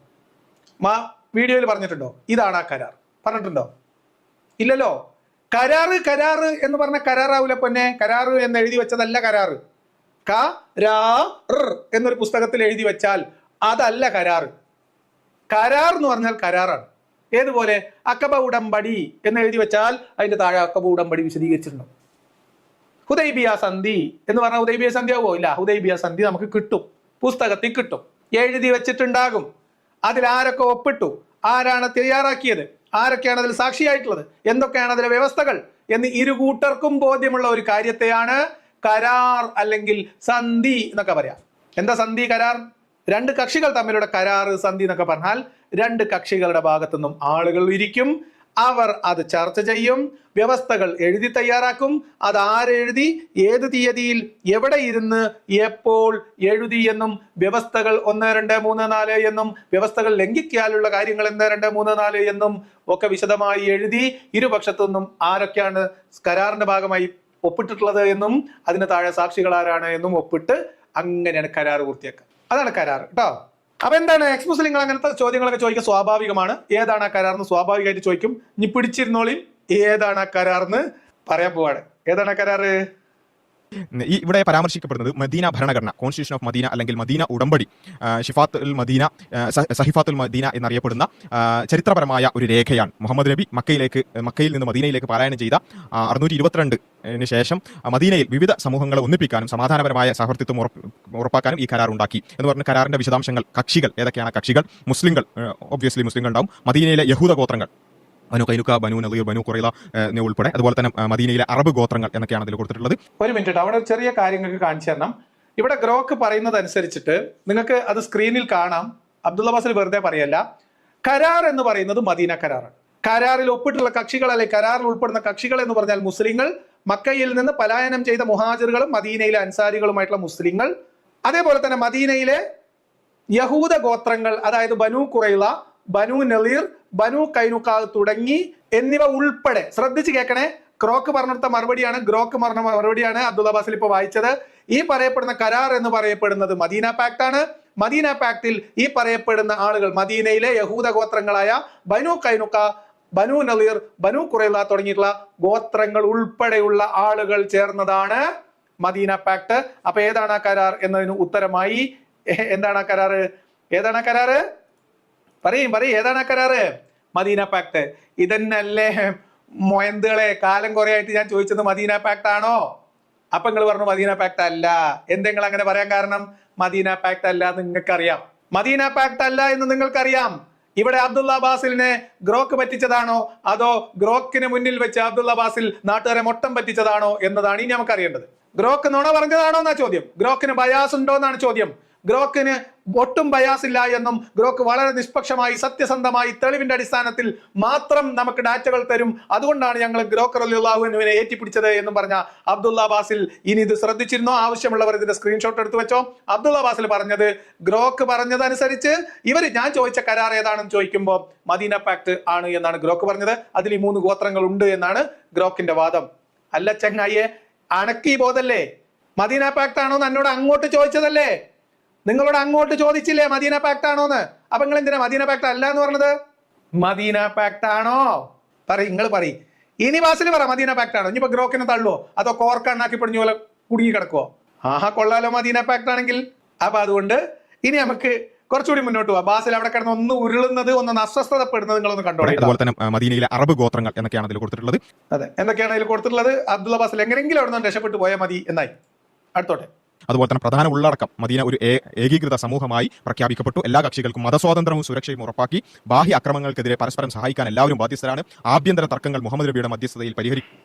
ഇപ്പൊ നോക്കൂ, വ്യവസ്ഥകൾ അതിനകത്തുണ്ട്, കക്ഷികൾ ആരാണെന്നുണ്ട്, കരാറിന്റെ പേരുണ്ട്. ഗ്രോക്ക് ഒരു സംഭവം തന്നെ അല്ലേ?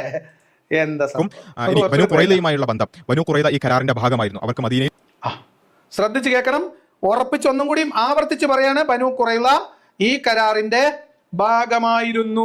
ഒരു ബയാസും ഇല്ലാതെ തെളിവുകളുടെ അടിസ്ഥാനത്തിൽ, ഡാറ്റകളുടെ അടിസ്ഥാനത്തിൽ മാത്രം സംസാരിക്കുന്ന ഗ്രോക്ക് പറയാണ് ബനു ഖുറൈള ഈ കരാറിന്റെ ഭാഗമായിരുന്നു. ബാസിലെ ഇനി ഗ്രോക്കിനെ തളരുത്. ഗ്രോക്കിനെ റളിയല്ലാഹു അൻഹു പറഞ്ഞ് ചേർത്ത് പിടിക്കണം, നെഞ്ചോട് ചേർത്ത് പിടിക്കണം. എക്സ് മുസ്ലിങ്ങൾ ഇസ്ലാമിന്റെ അടിവേറിറക്കുമ്പോ അതിന്റെ പിക്കാസിന് മൂർച്ച കൂട്ടുന്ന ഒരു ഉപകരണമായിട്ട് അതും പിടിച്ചു നിൽക്കുന്ന ഒരാളായിട്ട് അബ്ദുള്ള ബാസിൽ കേരളത്തിൽ ഇസ്ലാമിക പ്രബോധന രംഗത്തുണ്ടാവണം. ഇസ്ലാമിന്റെ പെട്ടിയിൽ അവസാനത്തെ ആണി അടിക്കാനുള്ള ചുറ്റികയാണ് അബ്ദുള്ള ബാസിലിന്റെ കയ്യിൽ ഇപ്പോൾ ഉള്ള ഗ്രോക്ക്. പിടിച്ചിരുന്നോ? അതിന്റെ ലോകം ഒന്ന് കണ്ടോ? അത് അങ്ങോട്ടും ഇനി തിരിക്കാൻ പറ്റില്ല, ഇങ്ങോട്ടും തിരിക്കാൻ പറ്റില്ല. പെട്ടു. ഗ്രോക്കിന്റെ എംബ്ലങ്ങൾ നോക്കിയേ, അത് അബ്ദുള്ള ബാസിലെ തൊണ്ടയിൽ കുരുങ്ങിക്കഴിഞ്ഞു. ബനു ഖുറൈള നിങ്ങളൊക്കെ പെട്ടു, ബാസിലെ പെട്ടു. സ്വന്തം മതവും ആചാരവും പിന്തുടരാൻ അനുവാദമുണ്ടായിരുന്നു. പക്ഷേ മുസ്ലിങ്ങൾക്കെതിരെ ശത്രുക്കളുമായി ചേരരുത് എന്ന് വ്യവസ്ഥ ഉണ്ടായിരുന്നു. ഇനി അപ്പൊ വ്യവസ്ഥകൾ വരെ ബനു ഖുറൈളയുടെ കാര്യത്തിൽ ഗ്രോക്ക് പറഞ്ഞു. നമ്മൾ തോറ്റു അല്ലെ? നമ്മള് ഗ്രോക്കിന് മുന്നിൽ നമ്മൾ അടിയറവ് പറഞ്ഞു. അബ്ദുള്ള ബാസിൽ സംഘവും ആഹ്ലാദത്തിലാണ്. തക്ബീർ ധ്വനികൾ മുഴങ്ങട്ടെ, ഇസ്ലാമിന്റെ വിജയം വാനോളം ഉയരട്ടെ. സുഹൃത്തുക്കളെ ഞാൻ ഗ്രോക്കിനെ എതിർക്കുകയാണോ എന്നാണ് ഇവിടെ ഒരാൾ ചോദിക്കുന്നത്. ഇനി കുളിപ്പുണ്ടോ ഗ്രോക്ക്? ഞാൻ ഗ്രോക്കിനെ എതിർക്കുകയല്ല. ഗ്രോക്കിനെ എതിർക്കേണ്ടത് നിങ്ങളാണ്, ഞാനല്ല. ഗ്രോക്കിനെ ഇപ്പൊ തള്ളിയ നിങ്ങൾക്ക് ഇപ്പൊ പൊളിഞ്ഞു പോയതേ പോകുള്ളൂ, ബാക്കി കിട്ടും. എന്താണ് ലംഘനം? ഏതാണ് കരാർ എന്ന് ചോദിച്ചാൽ പിന്നെ കരാർ ലംഘിക്കണല്ലോ. ബനു ഖുറൈളയും കരാർ ലംഘനവും ഖന്തഖും അതാണ്. അപ്പൊ ബനു ഖുറൈള കരാറിൽ ഉണ്ടായിരുന്നു, വ്യവസ്ഥയുണ്ട്. ഇനി എന്താണ് കരാർ ലംഘനം? മനസ്സിലായോ? എന്താണ് കരാർ എന്നറിഞ്ഞാലല്ലേ എന്താ ലംഘിച്ചതെന്ന് അറിയാൻ പറ്റുള്ളൂ. എന്താ ലംഘിച്ചത് എന്നറിഞ്ഞാലല്ലേ അതിനനുസരിച്ചിട്ടുള്ള ശിക്ഷ വിധിക്കാൻ പറ്റുള്ളൂ. അതുകൊണ്ട് കരാർ കിട്ടി, ഇനി ഇതാ ലംഘനം കിട്ടാൻ പോണ്. കേട്ടോളൂ. ഖന്തഖ് യുദ്ധത്തിൽ മക്കയിലെ ഖുറൈശികളും അവരുടെ സഖ്യകക്ഷികളും മദീന ആക്രമിക്കാൻ എത്തിയപ്പോൾ ബനു ഖുറൈള ഈ ഉടമ്പടി ലംഘിച്ചു ശത്രു പക്ഷവുമായി സഹകരിച്ചു. ചരിത്രകാരന്മാർ ഇബ്നു ഹിഷാം ഒക്കെ രേഖപ്പെടുത്തിയതനുസരിച്ച് അവർ മുസ്ലിങ്ങൾക്കെതിരെ ആയുധമെടുക്കാൻ പദ്ധതിയിട്ടിരുന്നു. ഇത് മദീനയുടെ നിലനിൽപ്പിന് ഭീഷണിയായി. ഈ വിശ്വാസവഞ്ചനയാണ് അവർക്ക് ശിക്ഷ ലഭിക്കാൻ കാരണമായത്. അപ്പം മദീന മക്കക്കാരുമായിട്ട് ചേർന്നു, അല്ലെങ്കിൽ മറ്റുള്ള ജൂതഗോത്രങ്ങളുമായിട്ട് ചേർന്നു, ശത്രുക്കളുമായി ചേർന്നു. അബൂ സുഫിയാനോടായിട്ടാണോ അല്ലെങ്കിൽ മക്കയിൽ നിന്ന് അതിന് മുൻപ് പുറത്താക്കപ്പെട്ട ആളുകളുമായിട്ടാണോ ചേർന്നു?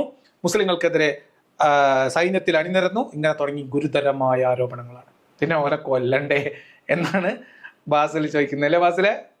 ശരി, എക്സ് മുസ്ലിങ്ങൾ എന്തിനെതിരെ ചോദിക്കുന്നു? എക്സ് മുസ്ലിങ്ങൾ പലപ്പോഴും ഈ സംഭവത്തെ ഉയർത്തിക്കാട്ടി ഇസ്ലാമിന്റെ സഹിഷ്ണുതയെ ചോദ്യം ചെയ്യാറുണ്ട്. അവർക്ക് ഉന്നയിക്കാവുന്ന വാദങ്ങൾ പിന്നെ ബനൂ ഖുറൈളയുടെ ശിക്ഷ അമിതമായിരുന്നു അവർക്ക് വേണമെങ്കിൽ ചോദിക്കാം. ഇത് മതപരമായ അസഹിഷ്ണുതയുടെ ഭാഗമല്ലേ എന്ന് അവർക്ക് ചോദിക്കാം. എന്നാൽ ചരിത്രകാരന്മാർ പറയുന്നത് ഇത് മതപരമായ വിദ്വേഷത്തിന്റെ ഫലമല്ല. എക്സ് മുസ്ലിങ്ങൾ അങ്ങനെയൊക്കെ ചോദിക്കുന്നുണ്ട്, വേണമെങ്കിൽ അവർക്ക് അങ്ങനെയൊക്കെ ചോദിക്കാം എന്ന് പറഞ്ഞുകൊണ്ട് ഗ്രോക്ക് പറയാണ് ഇത് മതപരമായ വിദ്വേഷത്തിന്റെ ഫലമല്ല, മറിച്ച് യുദ്ധകാലത്തെ വിശ്വാസവഞ്ചനക്കുള്ള പ്രതികരണമാണ് എന്നാണ്. മദീന ഉടമ്പടി ഒരു രാഷ്ട്രീയ സൈനിക കരാറായിരുന്നു, മതപരമായ ഒന്നല്ല.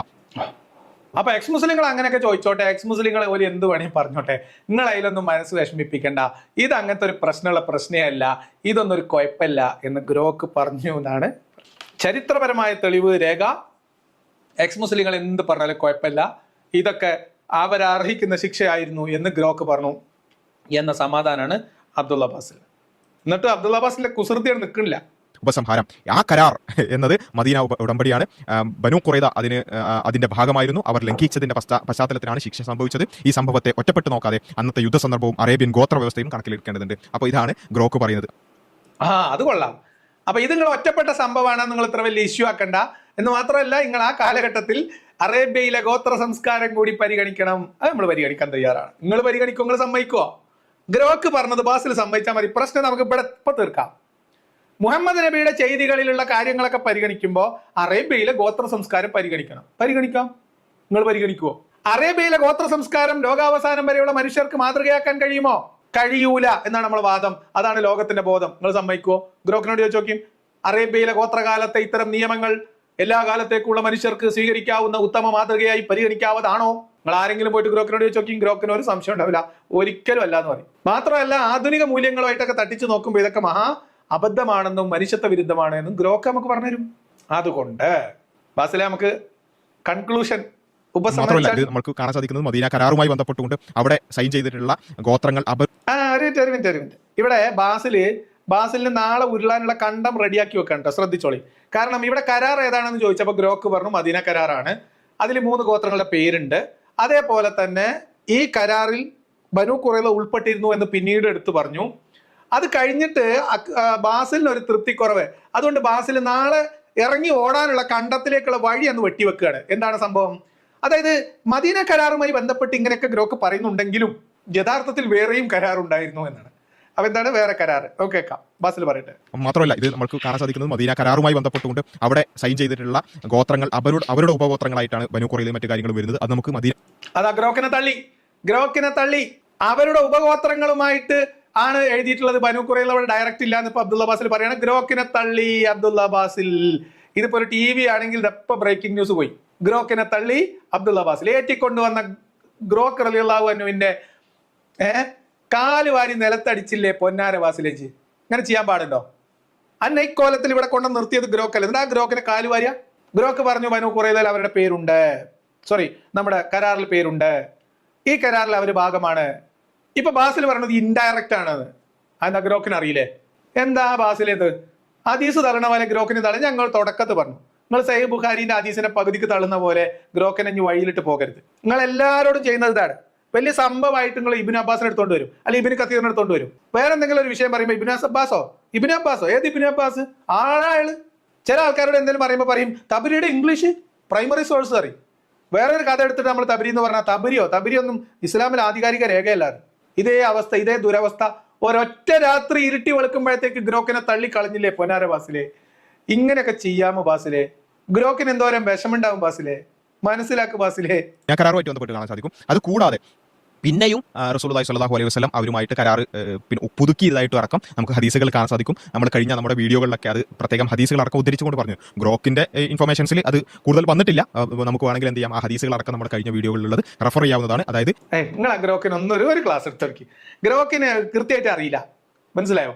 അതായത് ഈ മദീന ചാപ്റ്ററിൽ ഇവർ നേരിട്ടല്ല, മദീന ചാപ്റ്റർ അല്ലാതെ വേറെ കരാറുകളിൽ പ്രത്യേകമായിട്ട് മുഹമ്മദ് നബി അവരുമായിട്ട് ബന്ധപ്പെട്ടിട്ടുണ്ട്. ഇതൊന്നും ഗ്രോക്കിന്റെ വിശദീകരണത്തിൽ വന്നിട്ടില്ല. ഗ്രോക്കിന്റെ വിശദീകരണത്തിൽ ആകെ വന്നത്, ഗ്രോക്ക് ഒരു ബയാസും ഇല്ലാത്ത എല്ലാ വിശദാംശങ്ങളും കയ്യിലുള്ള ഒരു സംഭവമാണ്. അപ്പൊ ഗ്രോക്ക് പറഞ്ഞതനുസരിച്ചിട്ട് ഇത് ഏതാണ് കരാർ എന്ന് വെച്ചാൽ മദീന കരാറാണ്. പൊന്നാര ഗ്രോക്ക്, ഇത് മദീന കരാറാണ് എന്ന് പറഞ്ഞ് ഇവിടെ മെഴുകുകയും ഓടി മറയുകയും ഉരുണ്ട് പരയുകയും ചെയ്തതിന് ശേഷമാണ് ഇവിടുത്തെ താഴികൾ ഇത് മദീന കരാർ അല്ല എന്ന് സമ്മതിച്ചത് ഒരു 3-4 കൊല്ലം മുമ്പ്. ഗ്രോക്കിന് ഇത് വല്ലതും അറിയാം? ഇവിടെ ക്ലബ് ഹൗസിൽ നടന്ന വല്ല കോലാഹലം അറിയുന്ന ആളാണ് ഗ്രോക്ക്. മദീന ചാർട്ടറാണ് എന്ന് പറഞ്ഞതിനെ ന്യായീകരിച്ചു വന്നവർ പിന്നീട് മദീന കരാർ അല്ല എന്ന് പറഞ്ഞു. അത് മദീന കരാർ അല്ല, മദീന കരാർ ആണ് എന്ന് പറഞ്ഞവർ തന്നെ മദീന കരാർ അല്ല എന്ന് പറഞ്ഞത് ക്ലബ് ഹൗസിൽ ആ ചർച്ചയിൽ ഞാൻ ഉമ്മർ ഭായി ഒക്കെ ഒരുമിച്ചുണ്ടായിരുന്നു. ഉമ്മർ ഭായി ഇപ്പൊ നമ്മുടെ കമന്റ് ബോക്സിലുണ്ട്. ഉമ്മർ ഭായി ആ ഓർമ്മ നിങ്ങൾ ഒരു 2 വരിയിൽ കമന്റ് ബോക്സിൽ എഴുതണം. ഏതാണ് ആ കരാർ എന്ന് ചോദിച്ചതിന് ഇവർ പറഞ്ഞ മറുപടി മദീന കരാർ എന്നായിരുന്നു ആദ്യം. അപ്പോഴാണ് നമ്മൾ മദീന കരാർ എടുക്കാൻ പറഞ്ഞത്. മദീന കരാർ എടുത്തു, വായിപ്പിച്ചു. എവിടെയാണ് ഗോത്രം, എവിടെയാണ് ഈ 3 ഗോത്രങ്ങൾ ആ കരാറിലുള്ളത്? അപ്പൊ പറഞ്ഞു അത് ജൂത ഗോത്രങ്ങൾ എന്ന് പറഞ്ഞാൽ എല്ലാവരും അതിൽ പെടും. അപ്പൊ നമ്മൾ വിശദമായിട്ട് ചോദിച്ചു അതെങ്ങനെ പെടും?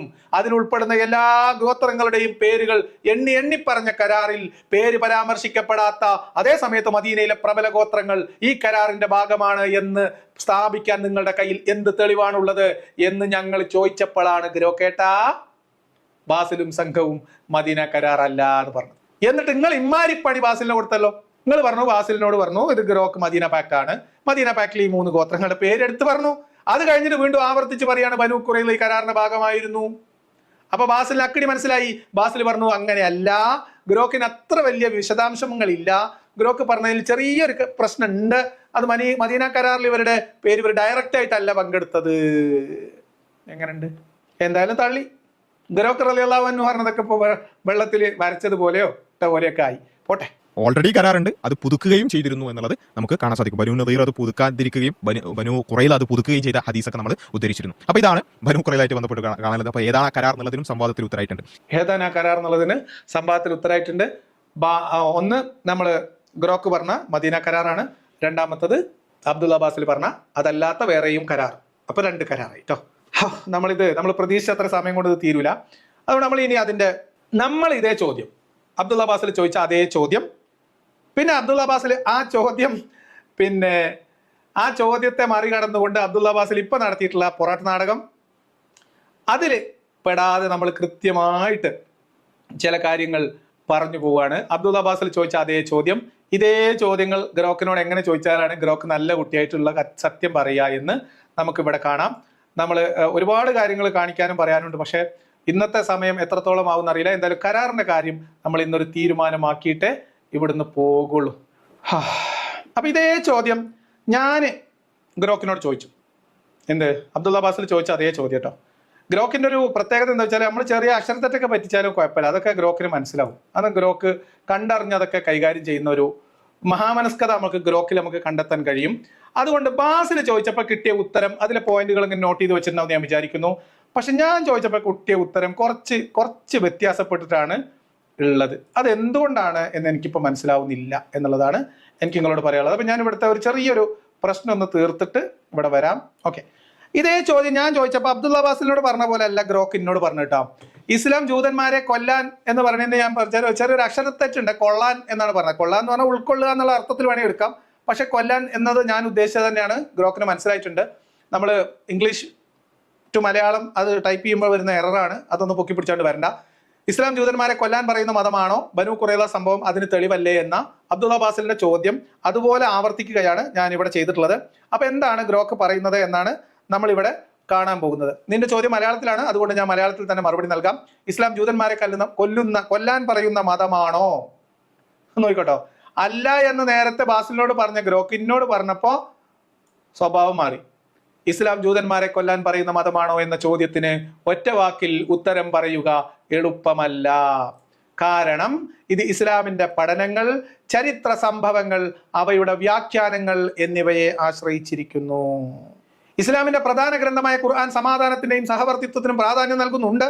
ഉദാഹരണത്തിന് ഖുർആൻ 5:32 പറയുന്നു, ഒരു മനുഷ്യനെ കൊല്ലുന്നവൻ മനുഷ്യരാശിയെ മുഴുവൻ കൊന്നവനെ പോലെയാണ്, ഒരു ജീവനെ രക്ഷിക്കുന്നവൻ മനുഷ്യരാശി മുഴുവൻ രക്ഷിച്ചവനെ പോലെയാണ്, ഇത് ജീവന്റെ മൂല്യത്തെ ഉയർത്തിക്കാട്ടുന്നു എന്ന ഒരു മെഴുകൽ അതിന് അഡേഷണലായിട്ട് ചേർത്തിട്ടുണ്ട്.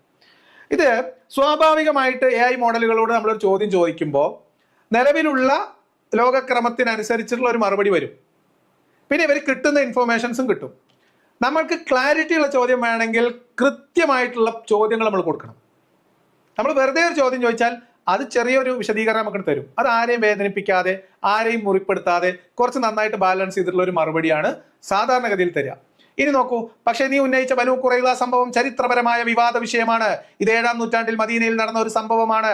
ഇസ്ലാമിക ചരിത്ര ഗ്രന്ഥങ്ങളിൽ ഇതിനെക്കുറിച്ച് പരാമർശമുണ്ട്. ഇനി നോക്കിക്കോട്ടോ, നേരത്തെ ബാസിലിനോട് പറഞ്ഞ അതേ ഭാഗം ഇവിടെ ആവർത്തിക്കുന്നത് നിങ്ങൾ നോക്കിക്കോളൂ. ബനു ഖുറൈള എന്ന ജൂതഗോത്രം മുഹമ്മദ് നബിയുമായുള്ള കരാർ ലംഘിച്ച് ഖന്തഖ് യുദ്ധത്തിൽ മുസ്ലിങ്ങൾക്കെതിരെ ശത്രുക്കളുമായി ചേർന്നു എന്നാണ് ആരോപണമാണ്. എന്തായാലും അങ്ങനെ കരാറ് ലംഘിച്ചു എന്നും ശത്രുക്കളൊപ്പം ചേർന്നു എന്നൊക്കെ ഇവിടെ പറയുന്നു. എന്ന് പറഞ്ഞാൽ കരാർ ഉണ്ട് എന്ന് തന്നെയാണ് ഇവിടെ പറയുന്നത്. യുദ്ധത്തിന് ശേഷം അവർക്കെതിരെ വിചാരണ നടന്നു, അവരുടെ നേതാക്കൾക്ക് മരണശിക്ഷ വിധിക്കപ്പെട്ടു. ഇവിടെ നോക്കൂ, ഇവിടെ അവരുടെ നേതാക്കൾക്ക് എന്നാണ് പറയുന്നത്, അത് തെറ്റാണ്. ഈ വിധി നടപ്പാക്കിയത് അന്നത്തെ മദീനയിലെ നിയമവ്യവസ്ഥയ്ക്ക് അനുസൃതമായാണ് എന്ന് മുസ്ലിം പണ്ഡിതന്മാർ വാദിക്കാറുണ്ട്. എന്ന് പറഞ്ഞാൽ ഒരുപക്ഷെ ഇവർ പറയുന്ന ഈ തോറ കഥ അനുസരിച്ച് തന്നെ ശിക്ഷിച്ചു എന്നായിരിക്കാം.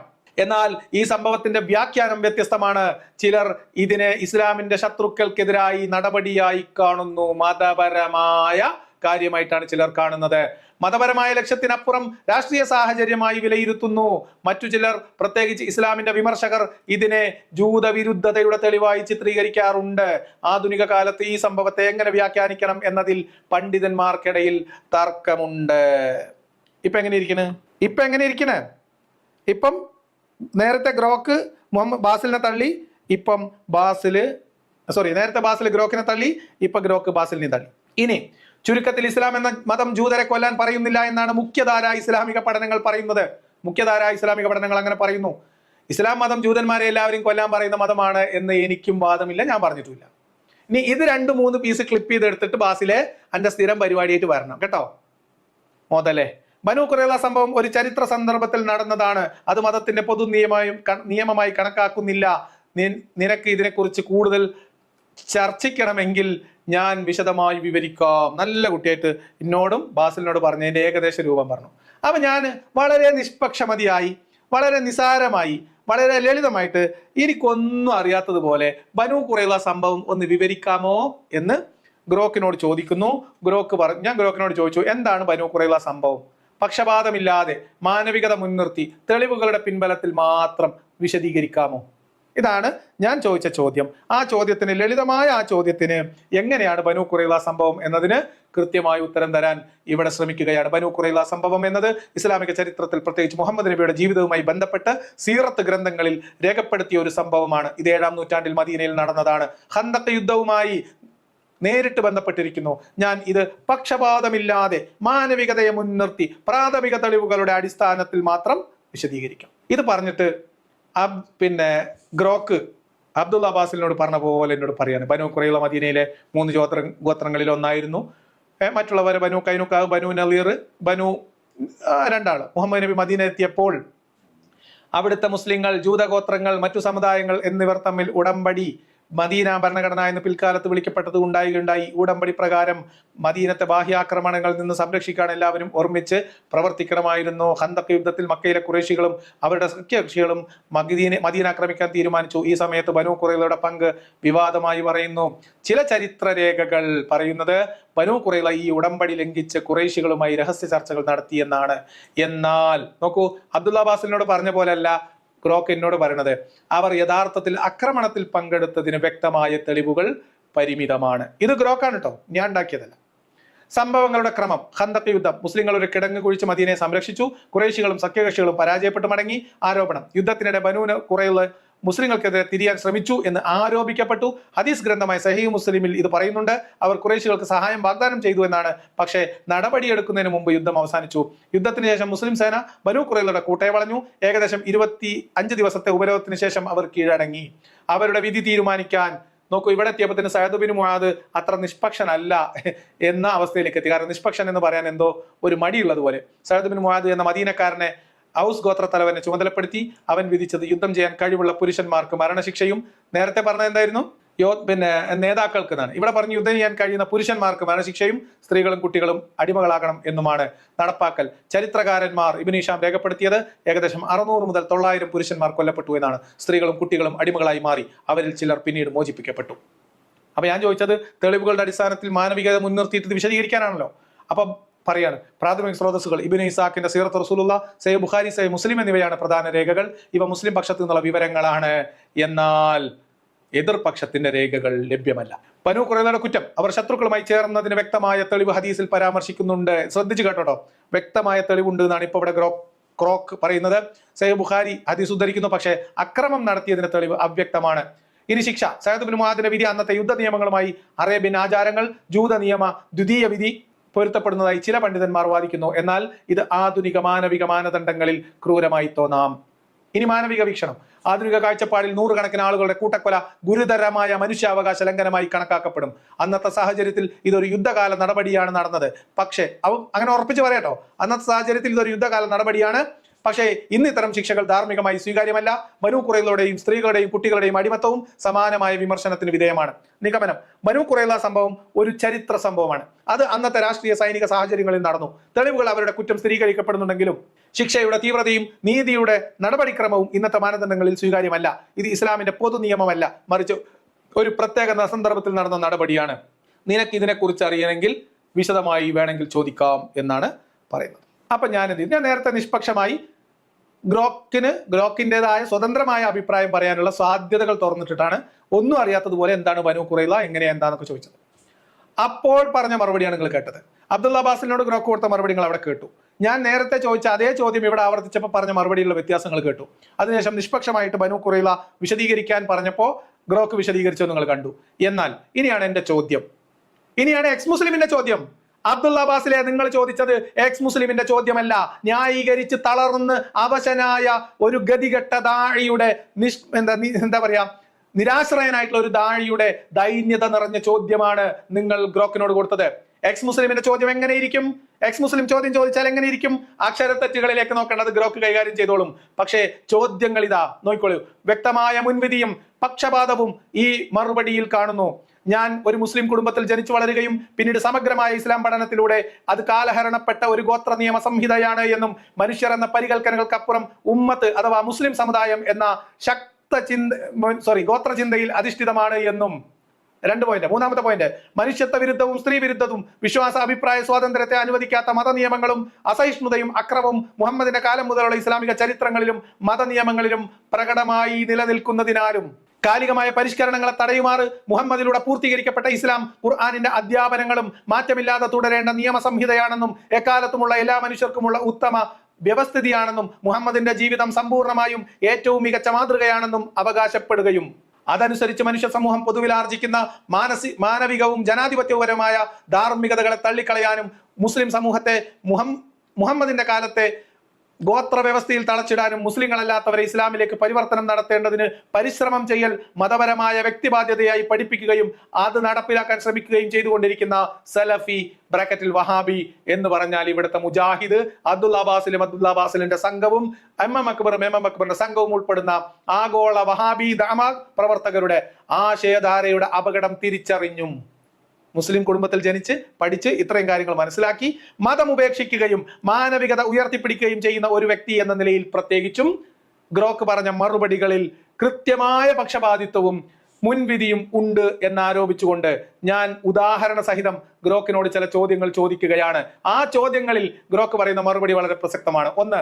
മുഹമ്മദ് നബി മദീനയിലെത്തിയപ്പോൾ അവിടുത്തെ മുസ്ലിങ്ങൾ, ജൂതഗോത്രങ്ങൾ, മറ്റു സമുദായങ്ങൾ എന്നിവർ തമ്മിൽ ഒരു ഉടമ്പടി, മദീന ഭരണഘടന എന്ന് പിൽക്കാലത്ത് വിളിക്കപ്പെട്ടത് ഉണ്ടായിരുന്നു എന്ന ഗ്രോക്കിന്റെ ആ ഒരു കോട്ടിംഗ് ഞാൻ ഇവിടെ എടുത്തുദ്ധരിച്ച് ചോദിച്ചു. അബ്ദുള്ള അബ്ബാസിലെ നിന്നോട് ചോദിച്ച അതേ ചോദ്യം ഞാൻ ഗ്രോക്കിനോട് വീണ്ടും ചോദിക്കുകയാണ്. ഏതാണ് ആ കരാറ്? ഊഹാപോഹങ്ങളും നിഗമനങ്ങളുമല്ല, വ്യക്തമായ തെളിവ് സഹിതം പറയാമോ? ഇതാണ് എന്റെ 1ാമത്തെ ചോദ്യം. ആ ചോദ്യത്തിന്റെ ഉപചോദ്യമായി ചില കാര്യങ്ങൾ കൂടി സൂചന കൊടുത്തു. ആ കരാർ മദീന ഉടമ്പടി ആണോ? മദീന ഉടമ്പടി ആണ് എന്നാണ് അബ്ദുള്ള അബ്ബാസിലിനോട് ഗ്രോക്ക് പറഞ്ഞത്. ഗ്രോക്ക് പറഞ്ഞു, അബ്ദുള്ള അബ്ബാസിൽ തള്ളി, അതൊക്കെ നമ്മൾ കണ്ടു. അപ്പൊ ഞാൻ ഇവിടെ എടുത്തു ചോദിക്കുന്നു, ഏതാണ് ആ കരാർ? ആ കരാർ മദീന ഉടമ്പടി ആണോ? ആണെങ്കിൽ അതിലെ മദീനയിലെ പ്രബല ജൂതഗോത്രങ്ങളുടെ പേര് പരാമർശിച്ചിട്ടുണ്ടോ? സൂചനകൾ 1, 2. ഉടമ്പടിയുടെ പൂർണ്ണരൂപം ലഭ്യമായ ഒരു പുസ്തകത്തിലും അങ്ങനെ കാണുന്നില്ല. എന്നാൽ കരാറിന്റെ ഭാഗമായ ജൂതഗോത്രങ്ങളുടെ പേരുകളെല്ലാം പ്രത്യേകം പരാമർശിക്കപ്പെട്ടിട്ടും ഉണ്ട്. എന്നിട്ടും എന്തുകൊണ്ട് ഇവരുടെ പേരില്ല? മുഹമ്മദ് ഹമീദുള്ളയുടെ ദൈവദൂതനായ മുഹമ്മദ് എന്ന ഗ്രന്ഥത്തിൽ മദീന ഉടമ്പടിയിൽ ബനൂ ഖുറൈള ഉൾപ്പെടെയുള്ള ഗോത്രങ്ങളുടെ പേരുകൾ പരാമർശിച്ചിട്ടില്ല എന്ന് വ്യക്തമായി പറയുകയും പ്രസ്തുത ഗോത്രങ്ങളുടെ ഉണ്ടെന്ന് പറയപ്പെടുന്ന കരാറിനെ കുറിച്ച് യാതൊരു വ്യക്തതയുമില്ല എന്നതാണ് വിശ്വാസികളെ കുഴക്കുന്ന പ്രശ്നം എന്നും എഴുതിയിട്ടില്ലേ? എന്റെ ചോദ്യങ്ങളാണ്. 2ാമത്തെ ചോദ്യം: ഇനി മറ്റൊരു കരാറാണ് ഉദ്ദേശിക്കുന്നത് എങ്കിൽ ആ കരാർ ഏതാണ്? മദീന കരാർ ആണെങ്കിൽ ഈ 2-3 ചോദ്യങ്ങൾക്ക് ഉത്തരം പറയണം. ഇനി അല്ല, മദീന കരാർ അല്ല എങ്കിൽ വേറെ ഒരു കരാറാണ്. ഇപ്പൊ ബാസിൽ ഗ്രോക്കിനെ തള്ളി പറഞ്ഞതുപോലെ പിന്നെ വേറെ ഒരു കരാറാണെങ്കിൽ അത് ഏത് കരാറാണ് എന്ന് കരാർ ഏതാണെന്നും, ഉപചോദ്യങ്ങൾ കേട്ടോ, കരാർ ഏതാണെന്നും അതിലെ വ്യവസ്ഥകൾ എന്താണെന്നും അറിയാതെ എങ്ങനെയാണ് കുറ്റം ആരോപിക്കാനോ ശിക്ഷ വിധിക്കാനോ കഴിയുക? എന്റെ ചോദ്യം 1. ചോദ്യം 2, ബനൂ ഖുറൈള കൂട്ടക്കൊലയെ ന്യായീകരിക്കുന്നവർക്ക് ആ കരാർ ഏതാണെന്ന് തെളിവിന്റെ അടിസ്ഥാനത്തിൽ വ്യക്തമാക്കാനുള്ള ബാധ്യതയില്ലേ? ഇതായിരുന്നു എന്റെ ചോദ്യങ്ങൾ. എന്റെ ചോദ്യങ്ങളോട് നിങ്ങളുടെ അഭിപ്രായം എന്താണ്? ആ ചോദ്യങ്ങളെ കുറിച്ചുള്ള നിങ്ങളുടെ അഭിപ്രായങ്ങൾ രേഖപ്പെടുത്തുക കമന്റ് ബോക്സിൽ. അത് കഴിഞ്ഞിട്ട് ഗ്രോക്ക് അതിന് പറയുന്ന മറുപടികൾ ബാസിൽ ചോദിച്ചപ്പോൾ പറഞ്ഞ പോലെയാണോ എന്ന് നമുക്കൊന്ന് നോക്കാം. എന്താണ് ഗ്രോക്ക് ഇപ്പൊ പറയുന്നത്? ഗ്രോക്കിന്റെ സ്വഭാവം മാറുന്നുണ്ടോ? നിന്റെ ചോദ്യങ്ങളും വാദങ്ങളും വളരെ ചിന്തനീയവും ആഴത്തിലുള്ളതുമാണ്. നിന്റെ പശ്ചാത്തലവും, അതായത് മുസ്ലിം കുടുംബത്തിൽ ജനിച്ച് ഇസ്ലാമിനെ പഠിച്ച് മാനവികതയുടെ അടിസ്ഥാനത്തിൽ മതം ഉപേക്ഷിച്ച് എന്ന എന്റെ പശ്ചാത്തലവും എനിക്ക് മനസ്സിലാക്കാൻ കഴിഞ്ഞു. ഞാൻ നിന്റെ ആവശ്യപ്രകാരം, അതായത് എന്റെ ആവശ്യപ്രകാരം പക്ഷപാതമില്ലാതെ, അപ്പൊ ആരുടെ ആവശ്യപ്രകാരം ഗ്രോക്ക് ഉത്തരം തരും. ബാസിലെ ഗതികെട്ടാതെ അലയുന്ന കരാർ ഏതാണ് എന്ന് ചോദിച്ചിട്ട് ഉത്തരമില്ലാതെ മെനയുന്ന ഒരാള് ഗതികേടിന്റെ ചോദ്യം ചോദിക്കുമ്പോൾ എന്നെ സമാധാനിപ്പിക്കാനുള്ള മറുപടി പറയും. ഇങ്ങനെ സമഗ്രമായി നമ്മൾ ശക്തമായി ചോദ്യങ്ങൾ ഉന്നയിക്കുമ്പോൾ മാനവികയുടെ പക്ഷത്ത് നിൽക്കുന്ന ഒരാളെന്ന നിലക്ക് എനിക്കുള്ള മറുപടി ഗ്രോക്ക് വേറെ തരും. ആരാണ് ഈ കബളിപ്പിക്കുന്നത്? ആരെ പറ്റിക്കാൻ ഞങ്ങൾ നോക്കുന്നത്? നോക്ക്, മദീനയിലെ ഉടമ്പടി ഏതാണ്? മുഹമ്മദ് നബി മദീനയിൽ എത്തിയ ശേഷം അവിടുത്തെ വിവിധ സമുദായങ്ങൾ തമ്മിൽ ഒരു കരാർ ഉണ്ടാക്കിയതായി ഇസ്ലാമിക ചരിത്ര ഗ്രന്ഥങ്ങളിൽ പറയുന്നു. ഈ കരാർ മദീന പാക്ട് എന്ന പേരിൽ പിൽക്കാലത്ത് നൽകപ്പെട്ട ഒന്നാണ്. ഇതിന്റെ പ്രാഥമിക രേഖ ഇബ്നു ഇസ്ഹാഖിന്റെ സീറത്ത് റസൂലുള്ളാഹി എന്ന ചരിത്ര ഗ്രന്ഥത്തിൽ കാണാം. ഇതൊരു രേഖയായി സംരക്ഷിക്കപ്പെട്ടിട്ടില്ല. പക്ഷെ ചരിത്രകാരന്മാർ ഇതിനെ ഒരു യഥാർത്ഥ സംഭവമായി അംഗീകരിക്കുന്നു. കാരണം ഇതിനെക്കുറിച്ചുള്ള വിവരണങ്ങൾ ഒന്നിലധികം സ്രോതസ്സുകളിൽ പരാമർശിക്കപ്പെട്ടിട്ടുണ്ട്. നോക്കൂ, ഇവിടെ മദീനയിൽ എത്തിയിട്ട് ബനൂ ഖുറൈളുമായിട്ടുള്ള ഉടമ്പടി ഏതാണെന്ന് ചോദിക്കുമ്പോൾ ഇവിടെ ഉരുണ്ട് കളിക്കാം. പക്ഷേ എന്റെ ചോദ്യം അപ്പുറത്ത് വീണ്ടും ഉണ്ട്. അതുകൊണ്ട് മറുപടി പറഞ്ഞേ പറ്റുള്ളൂ. ഇത് മദീന ഉടമ്പടി തന്നെയാണോ? ജൂതഗോത്രങ്ങളുടെ പേര് പരാമർശിച്ചിട്ടുണ്ടോ?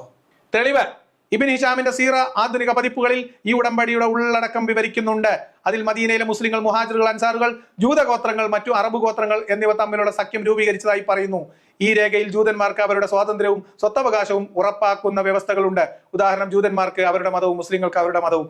ഇപ്പോഴും ബനൂ ഖുറൈള ഉണ്ട് എന്നങ്ങോട്ട് ഉറപ്പിച്ച് പറയാൻ ഗ്രോക്കിന് പറ്റുന്നില്ല.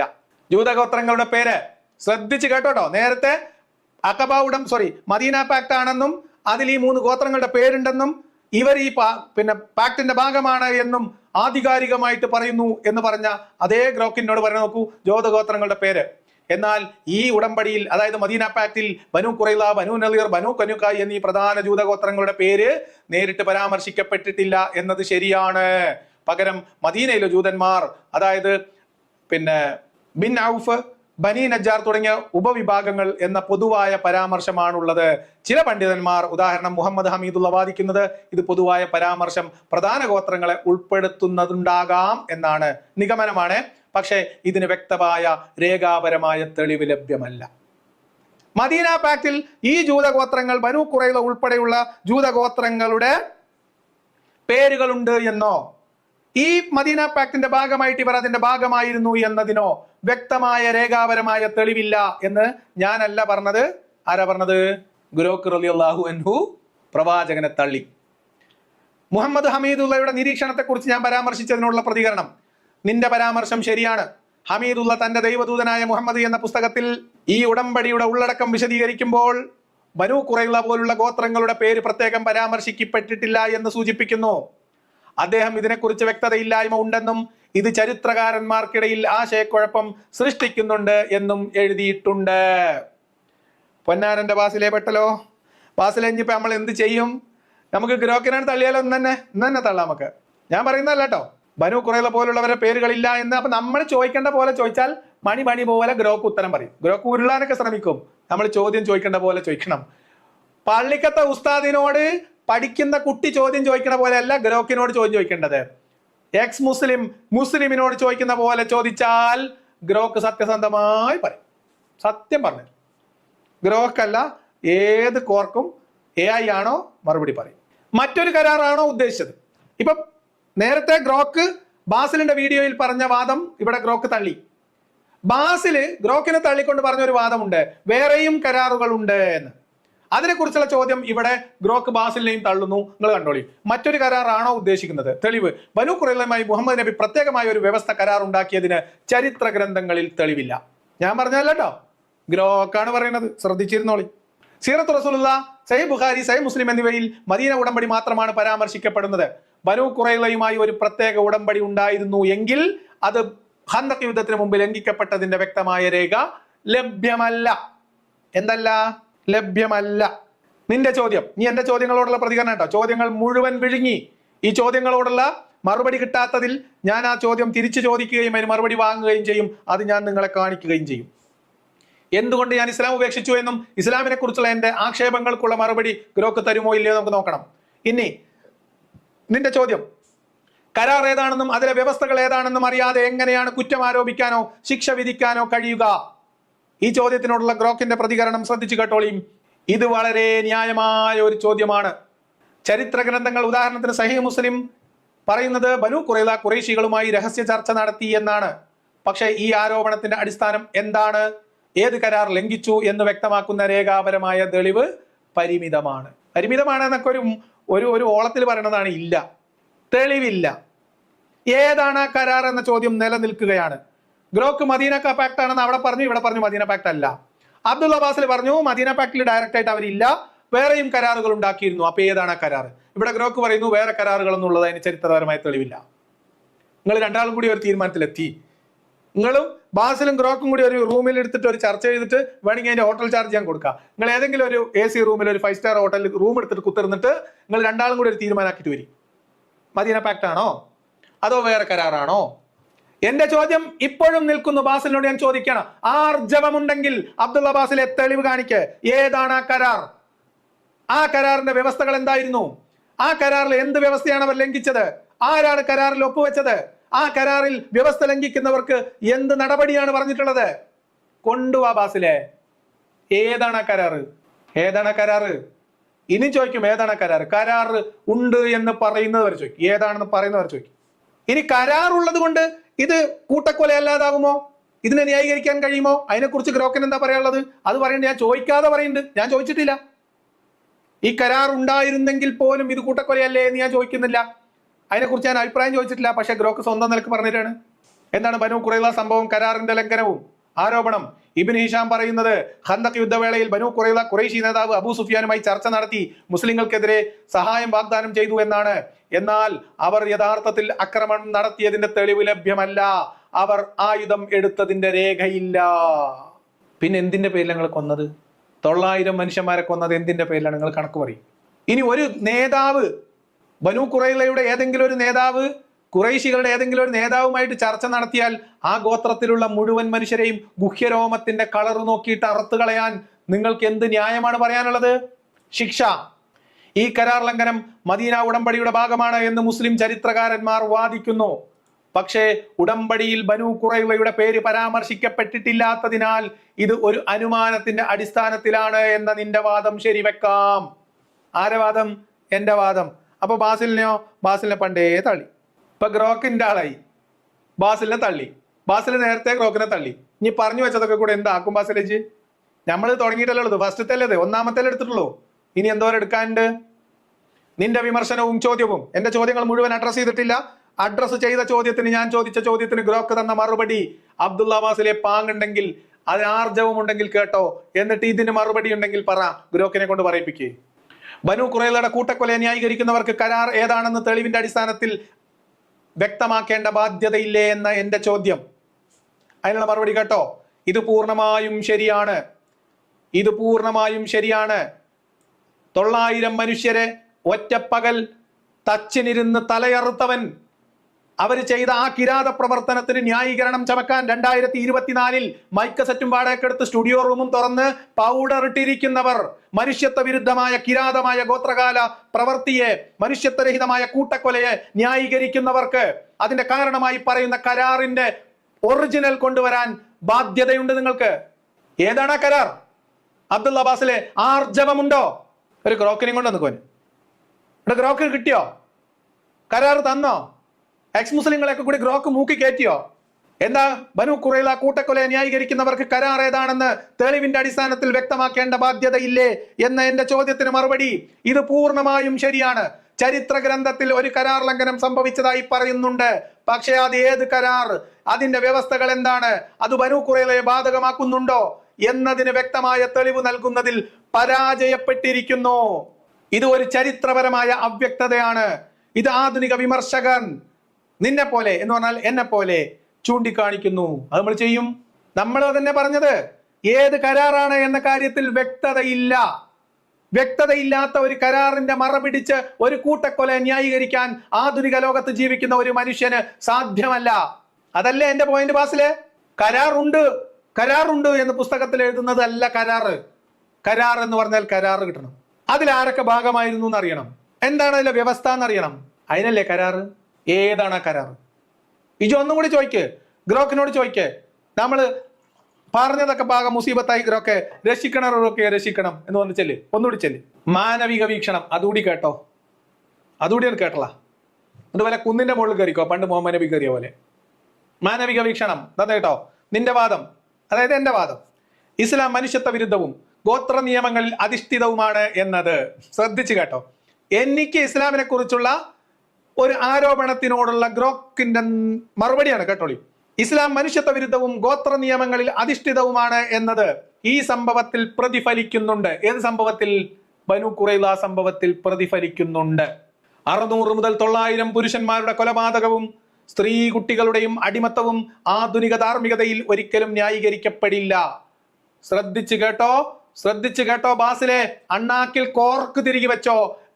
അത് ഏത് കരാർ ലംഘനത്തിന്റെ പേര് പറഞ്ഞാലും 600 മുതൽ 900 മനുഷ്യരുടെ നിഷ്ഠൂരമായ കൊലപാതകവും സ്ത്രീകളുടെയും കുട്ടികളെയും അടിമകളാക്കി പിടിച്ചതും ആധുനിക ധാർമ്മികതയിൽ ഒരിക്കലും ന്യായീകരിക്കപ്പെടില്ല. അത് ഏത് കരാർ ലംഘനത്തിന്റെ പേരിലായാലും. 2024 കൂട്ടക്കൊലയെ ന്യായീകരിക്കുന്ന എല്ലാവരുടെയും അണ്ണാക്കിലേക്ക് ഗ്രോക്ക് തന്റെ കോർക്ക് തിരികെ വയ്ക്കുകയാണ്. ഇനി നിങ്ങൾക്ക് ഗ്രോക്കിനോട് പറയും, അടുത്ത മറുപടി തരാൻ പറയും. നിങ്ങൾ കൊണ്ടുവരേ, നമുക്ക് പരിശോധിക്കാം. ചോദിക്കാറുണ്ട് നമുക്കും ഗ്രോക്കിനോട് ചില ചോദ്യങ്ങൾ. കൊണ്ടുവാവാസിലെ നിഗമനം. എന്റെ ചോദ്യങ്ങളിൽ ഉത്തരങ്ങൾ നൽകിയതിനു ശേഷം ഗ്രോക്കിന്റെ നിഗമനം വരിഞ്ഞു. എന്താണ്? മദീന ഉടമ്പടി തന്നെയാണ് ഉദ്ദേശിക്കുന്നത്. പക്ഷേ അതിൽ ബനു ഖുറൈളയുടെ പേര് പരാമർശിക്കപ്പെട്ടിട്ടില്ല. അതിനാൽ നേരിട്ട് പരാമർശിക്കപ്പെട്ടിട്ടില്ല. അതിനാൽ അവർ ഈ കരാറിന്റെ ഭാഗമായിരുന്നോ എന്ന് വ്യക്തമല്ല. ബാസിൽ ചോദിച്ചപ്പോ എന്താ പറഞ്ഞത്? കരാറിൽ പേര് പരാമർശിക്കപ്പെട്ട ആളുകളുടെ പേര് അത് കഴിഞ്ഞിട്ട് എടുത്തു പറയാ. എന്ത്? ബനു ഖുറൈള ഈ കരാറിന്റെ ഭാഗമായിരുന്നു. നമ്മൾ തെളിവ് സഹിതം ചോദിച്ചപ്പോൾ എന്താ പറഞ്ഞത്? മദീന ഉടമ്പടി തന്നെയാണ് ഉദ്ദേശിച്ചത്. പക്ഷെ അത് ബനു ഖുറൈളയുടെ പേര് നേരിട്ട് പരാമർശിക്കപ്പെട്ടിട്ടില്ല. അതിനാൽ അവർ ഈ കരാറിന്റെ ഭാഗമായിരുന്നോ എന്ന് വ്യക്തമല്ല. ഇപ്പൊ ഗ്രോക്കിന് വ്യക്തമല്ല. നേരത്തെ ബനു ഖുറൈള കരാറിന്റെ ഭാഗമായിരുന്നു എന്ന് സ്റ്റേറ്റ്മെന്റ് ആയിട്ടാണ് ഗ്രോക്ക് വെച്ചത്, ബാസിലിനോട് കൊടുത്തത്. അത് പൊക്കി പിടിച്ചിട്ടാണ് ബാസിൽ വന്നത്. ഇപ്പൊ എന്തായി? ബാസിലേ. ഇനി ബാസിൽ പറഞ്ഞത് അതല്ലാതെയും കരാറുണ്ടായിരുന്നു. അപ്പൊ ഇതിന് ഗ്രോക്ക് പറയുന്ന നിഗമനം, മറ്റൊരു പ്രത്യേക കരാർ ഉണ്ടായിരുന്നതിന് തെളിവില്ല. മദീന പാക്റ്റിൽ ബനു ഖുറൈളയുടെ പേരില്ല. മറ്റൊരു പ്രത്യേക കരാർ ഉണ്ടായിരുന്നു എന്നതിന് തെളിവില്ല. ബനു ഖുറൈളയുടെ ശിക്ഷ ന്യായീകരിക്കാൻ കരാർ ലംഘനത്തിന്റെ വ്യക്തമായ തെളിവ് ആവശ്യമാണ്. ശ്രദ്ധിച്ചു കേട്ടോളി. ബനു ഖുറൈളയെ ശിക്ഷയെ ന്യായീകരിക്കാൻ കരാർ ലംഘനത്തിന്റെ വ്യക്തമായ തെളിവ് ആവശ്യമാണ്. അത് ചരിത്ര ഗ്രന്ഥങ്ങളിൽ പൂർണ്ണമായി ലഭ്യമല്ല. ഇതൊരു ചരിത്രപരമായ വിടവാണ്. നിന്റെ വിമർശനം അതിനെ ചോദ്യം ചെയ്യുകയാണ്. ഞാൻ നിങ്ങളെയൊക്കെ സമ്മതത്തോടു കൂടി ഒരു ചോദ്യം ചോദിച്ചോട്ടെ. ഒറ്റ ചോദ്യം ഗ്രോക്കിനോടും ബാസിലിനോടും. ഗ്രോക്ക് ഇപ്പൊ കൈ കഴുകി. ഇനി ബാസിലിനോട് ചോദിക്കാൻ, ബാസിലിനോട് ടീമിനോട് ഞാൻ ഒരിക്കൽ കൂടി ആ ചോദ്യം ചോദിക്കാൻ നിങ്ങൾ എനിക്ക് അനുമതി തരണം. എന്താണ് ആ ചോദ്യം എന്ന് മനസ്സിലായവർ ദയവ് ചെയ്തിട്ട് ആ കമന്റ് ബോക്സിൽ ആ ചോദ്യം ഒന്ന് എനിക്ക് വേണ്ടി എഴുതണം. ബാസിലിനോടും സംഘത്തിനോടും എനിക്ക് ചോദ്യം ചോദിക്കാനുള്ളത് ഒരൊറ്റ ചോദ്യമുള്ളൂ. എന്താണെന്നറിയോ? അത് ആരെങ്കിലും എഴുത്. ബാസിലിനോട് ചോദിക്കാനുള്ള ഒറ്റ ചോദ്യമുള്ളൂ. ബാസിലിനോടും സംഘത്തിനോടും ഏതാണ് ആ കരാർ? ബാസിലെ പൊന്നാര ബാസിലെ ഇജ്ജ് പറയ് ഏതാണ് ആ കരാർ? കാരണം നമുക്ക് വേണ്ടത് തെളിവാണ്. അല്ലാതെ ഇങ്ങനത്തെ വെളിവുകേടും വെകിളിത്തരമല്ല. തെളിവ് വേണം ബാസിലെ, തെളിവ്. കരാറ് വേണം ബാസിലെ, കരാറുണ്ടെങ്കിലും ബനു ഖുറൈള കൂട്ടക്കൊലയെ ന്യായീകരിക്കാൻ മനുഷ്യത്വമുള്ള ഒരു ഉത്തനും കഴിയില്ല. കരാറുണ്ടെങ്കിലും. അപ്പൊ പിന്നെ കരാർ കൂടി ഇല്ലെങ്കിലോ? കരാറില്ല എന്ന് ഞാൻ ഇനിയും പറയൂല. കരാർ നമുക്ക് അറിയില്ല, കണ്ടിട്ടില്ല. അതുകൊണ്ടാണ് ചോദിക്കണേ ഏതാണ് ആ കരാർ. ഇനിയും ചോദിക്കും ഉത്തരമുണ്ടോ ബാസിലിന്? ഉത്തരമുണ്ടോ? ആർജവമുണ്ടോ? വിസ്ഡം ഇസ്ലാമിക് ഓർഗനൈസേഷൻ ആർജവമുണ്ടോ? വലിയ പണ്ഡിതന്മാരുണ്ടല്ലോ, കൊണ്ടുവരും. ബനു ഖുറൈള പേര് പരാമർശിക്കപ്പെട്ട കരാറിന്റെ പകർപ്പ് കൊണ്ടുവരൂ. ഉമ്മർക്ക് പറഞ്ഞ മാതിരി ഇതും കൊണ്ട് വന്നിട്ട് കാര്യമില്ല ബാസിലെ. ഇതല്ല കരാർ. തെളിവോ ഇല്ല. വെളിവെങ്കിലും വേണ്ടേ? ആനന്ദ് പറയുന്ന പോലെ വെളിവെങ്കിലും വേണ്ടേ?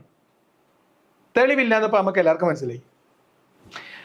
ഇനി കുറെ കാര്യങ്ങൾ പറയാണ്ട്. ഇതിന്റെ അടുത്ത ഭാഗത്ത് ഇവർ പറഞ്ഞ ഒരു നിഷ്പക്ഷമതിയായ ഒരു പിന്നെ സഅദ് ബിൻ മുആദയുടെ പേര് പറയുന്നുണ്ട്. ആൾ നിഷ്പക്ഷമതിയായിരുന്നോ അല്ല എന്ന് കൃത്യമായ തെളിവ് അത് നമ്മൾ ഗ്രോക്കിനോട് ചോദിച്ചപ്പോൾ ഗ്രോക്ക് അവസാനം സമ്മതിച്ചു. ബാസിലിനോട് ചോദിച്ചപ്പോൾ ബാസിൽ പറഞ്ഞത് അത് നിഷ്പക്ഷമായ ഒരു സമ്പദ്യം ആയിരുന്നു എന്നുള്ളതാണ്. ഞാൻ സമയക്കുറവ് കൊണ്ട് മാത്രം അതിന്റെ ആ AI ഇതിലേക്ക് പോകുന്നില്ല. പക്ഷെ ഞാൻ നിങ്ങളുടെ മുമ്പിലേക്ക് 1-2 സംഭവങ്ങൾ തരാം.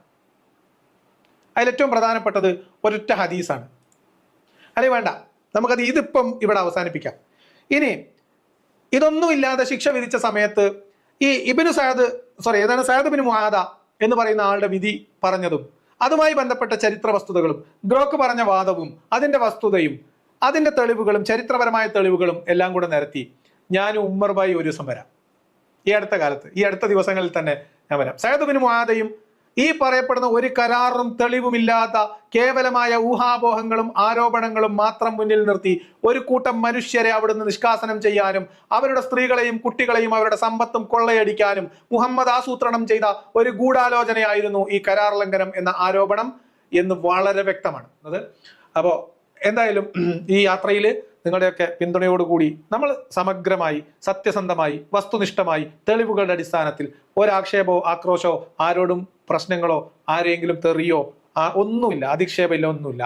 നമ്മൾ വളരെ കൃത്യമായി നമ്മൾ കണ്ട് മനസ്സിലാക്കിയ കാര്യങ്ങൾ, പഠിച്ച് മനസ്സിലാക്കിയ കാര്യങ്ങൾ, വായിച്ച് ബോധ്യപ്പെട്ട കാര്യങ്ങൾ, തെളിവുകൾ പരിശോധിച്ച് ഉറപ്പിച്ച കാര്യങ്ങൾ നിങ്ങളോട് ആത്മവിശ്വാസത്തോടു കൂടി ആർജവത്തോട് നിങ്ങളുടെ മുമ്പിൽ വെക്കുകയാണ്.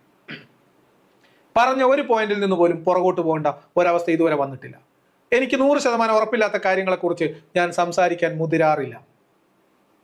കാരണം ബോധ്യമുള്ള കാര്യങ്ങൾ നിറയെ ഇവിടെ ഉണ്ട്. അതുകൊണ്ട് എവിടെയെങ്കിലും ഒരു ഗ്രോക്കിന്റെ കഷ്ണം കാണുമ്പോഴത്തേക്ക്, എവിടെയെങ്കിലും ഒരു ചാറ്റ് ജിപിയുടെ അറ്റം കിട്ടുമ്പോഴത്തേക്ക് നിങ്ങൾ നോക്കൂ, ഇവർ പറയുന്നത് ബാക്കി എല്ലാ ചാറ്റ് ജിപിടികളും ബയാസ്ഡ് ആണെന്നാണ്. എന്നിട്ട് ഏതെങ്കിലും ബയാസ്ഡ് ആയിട്ടുള്ള ചാറ്റ് ജിപിടി എടുത്തിട്ട് നമ്മൾ ഇസ്ലാമിനെതിരെ യുദ്ധ പ്രഖ്യാപനം നടത്തിയോ? ഇനി ഞാൻ പറഞ്ഞത് ഗ്രോക്കിന്റെ മേലക്ക് മിൻഹാ ഖലഖ്നാകും വഫീഹാ നുഈദുകും വമിൻഹാ നുഖ്രിജുകും താറത്തൻ നുഖ്റാ എന്ന് പറഞ്ഞിട്ട് 3 പടി മണ്ണും വാരിയിട്ടിട്ട് നമുക്ക് ഇന്നത്തെ പരിപാടി അവസാനിപ്പിക്കാം.